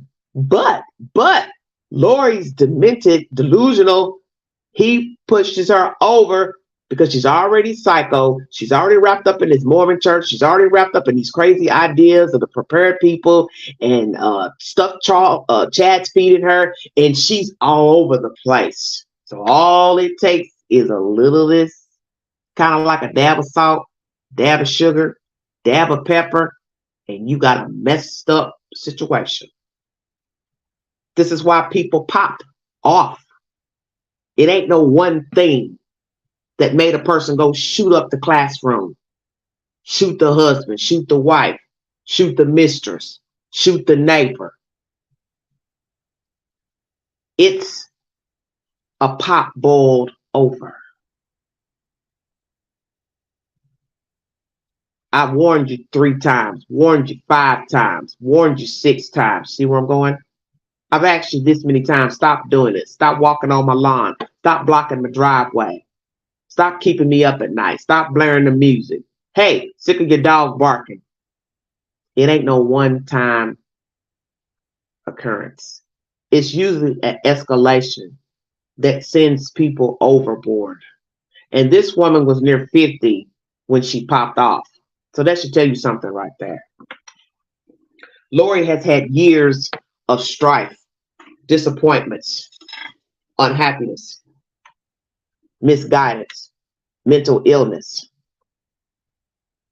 And I think it's a combination. Being involved in that Mormon church, radical thinking from the church, radical teachings from the church, getting involved with those people out from the church, getting involved in that podcast group, getting involved with the people prepared, whatever they are, falling for Chad, meeting him, listening to his teachings and rhetoric, her own jacked up way of thinking. It was a combination of a little bit of this, a little bit of that.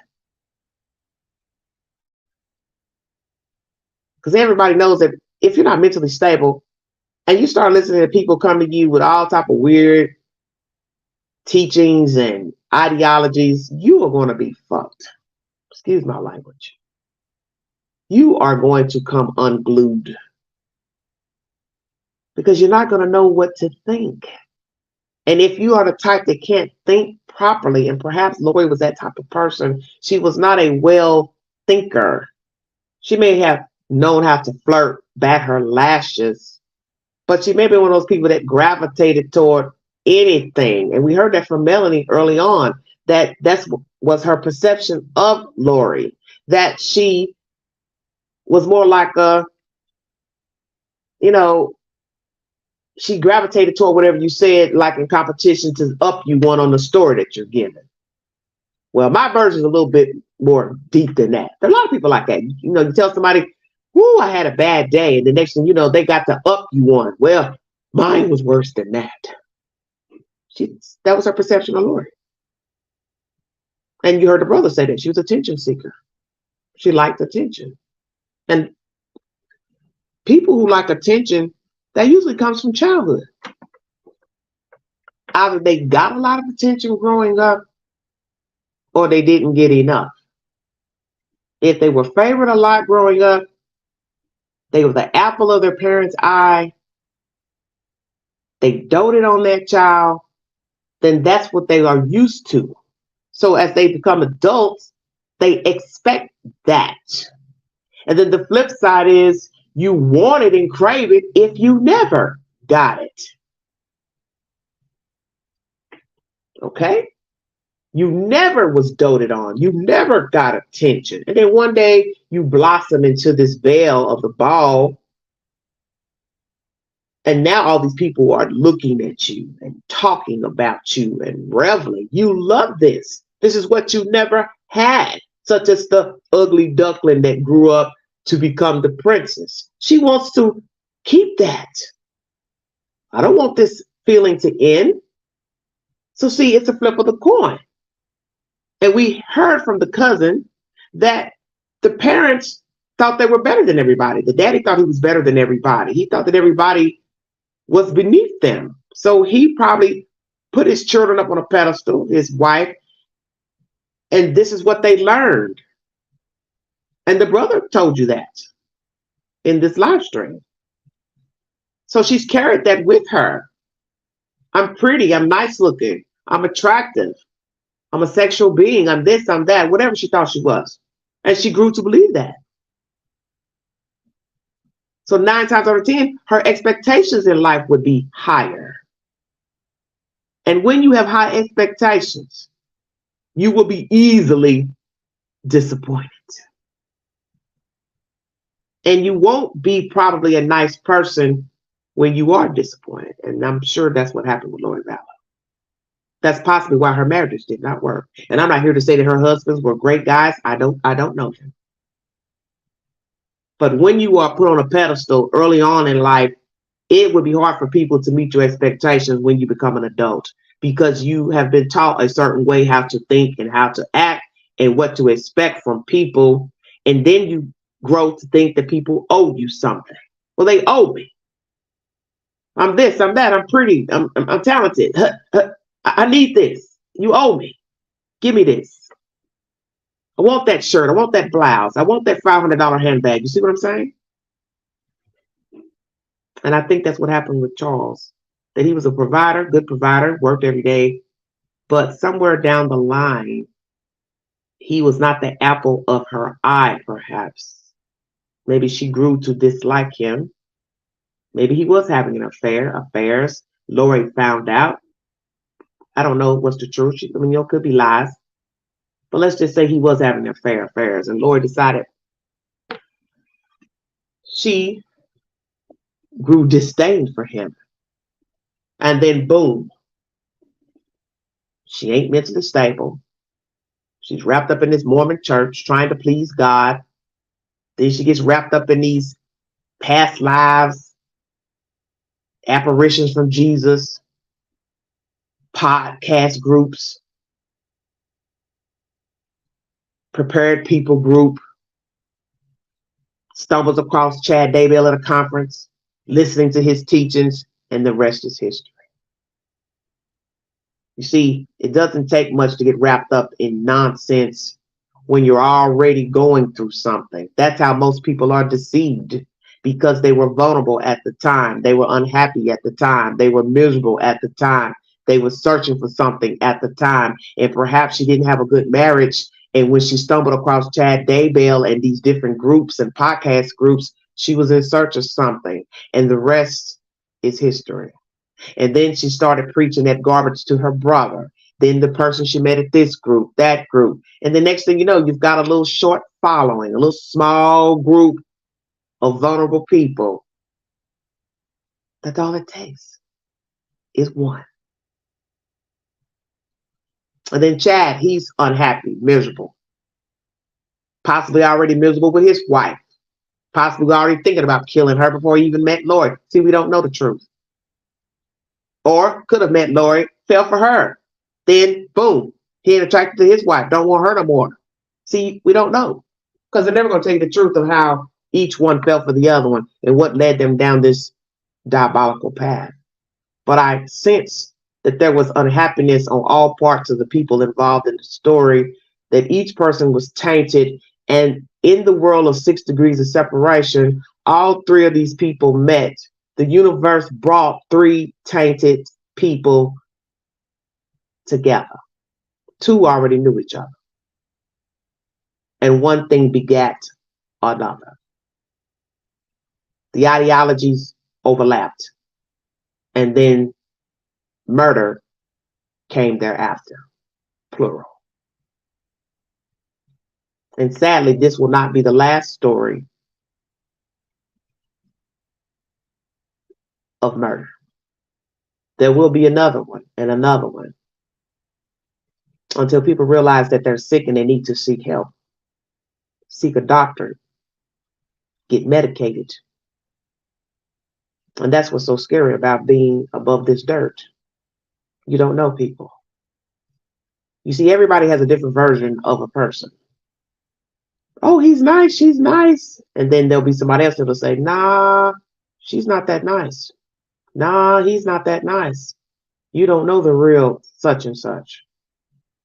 And I know I can speak from personal experience that there are many people who walked this earth, they're no longer living, that people thought of them a certain way because that is the image they portrayed with them. But that's not the image they portrayed with somebody else, such as their family member, their child, their wife, their husband. And that's the thing about life. You don't really know people. You don't really know what they do underhanded and dirty underneath the carpet and behind the closed door, because that's not a side of them they want you to see and hear. And they may go to the extent of knocking you off so you don't get that information. So that truth is not revealed. And that's what happened here as well. They wanted to still do dirt and maintain an image before the church. They knew they were tainted. They knew they were liars. And yet they still wanted to hop in and out of beds with different people and then hop up in the temple. See, that was man working, the devil working. That wasn't Jesus, and that wasn't God. And sadly, 2 children lost their lives to people with distorted and delusions. A wife and a husband lost their lives to distortion and delusions.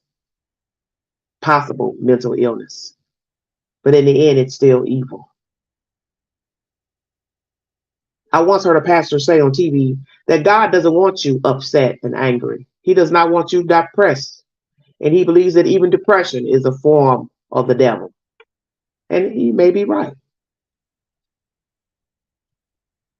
Because who's better to infiltrate your brain to tell you, don't get out of bed, don't comb your hair, Don't take a bath. Don't brush your teeth. Don't go to work. Don't think highly of yourself. Put in ugly thoughts of suicide, anger, rage, hate, murder. That's the devil. He's a user. And perhaps depression is a form of the devil, just a way to infiltrate people's minds and taint them, push them over the edge. And he feels victorious that he has another one down. This is why you have to seek help when you don't feel well and you having horrible thoughts, ill thoughts. There's nothing wrong with seeking help because it's better to be safe than sorry. And all of these people needed mental help. Chad, Lori, and Alex. And I do not trust Lori's niece, and I do not trust Zelima either. I believe they are also tainted. And I also believe they had knowledge of nefarious crimes planned by the three. Will Lori turn on Chad? Will Chad turn on Lori? Will we find out that Lori has a mental disorder? And that is the reason why she concocted these crimes. Or will we find out there's nothing wrong with her and she's just evil? Were she and her brother born evil, spawned by their parents' actions, dispositions? What is the truth? The autopsies have been revealed pertaining to JJ and Tylee, and they are gruesome in nature and disrespectful to the soul, the spirit, and the body. And what was done to Tylee is unimaginable. And that's where I felt there was hate for her and her brother too. What was done to him was heinous, but the brutality done to this girl in her private area tells you there was more going on in this dynamic of family members. Something sinister was going on between these people. And I felt hate when I read what was done to her pubic area. Perhaps they didn't have a chance. That Lori rode the ride for many years pretending to be a faithful wife, mother, but deep down inside, she didn't want to be a mother. She didn't want to be a wife. Maybe in the beginning she did, but somewhere down the road, Lori became numb. And she painted her face and combed her hair, and she was a chameleon. And she metamorphosed into this demon that we now see as Lori Vallow Daybell on trial for 4 murders, fraud, and theft.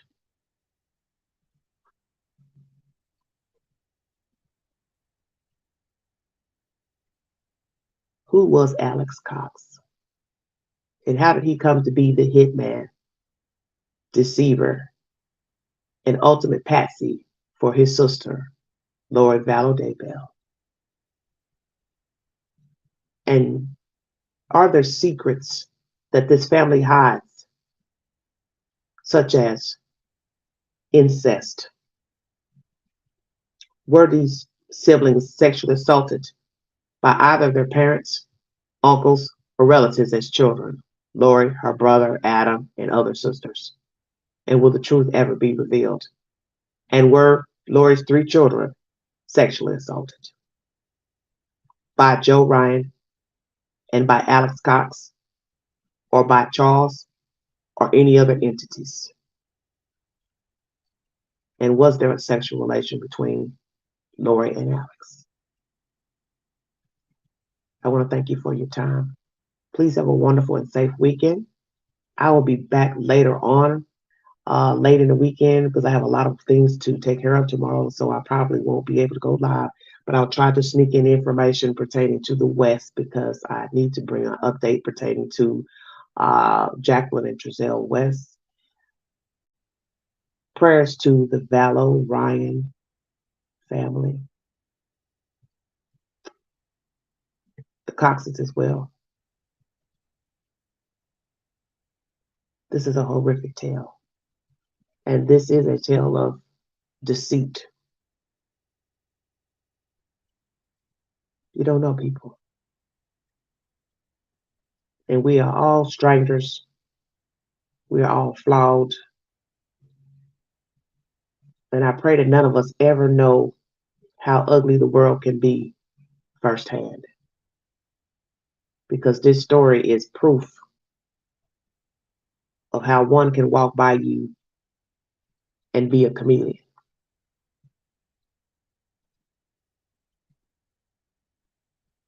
God help us all. If you'd like to donate to this network, $ Big Angie 129 Cash App. Thank you for the stickers and chats, for your support of this network. You have been listening to The Vault XL.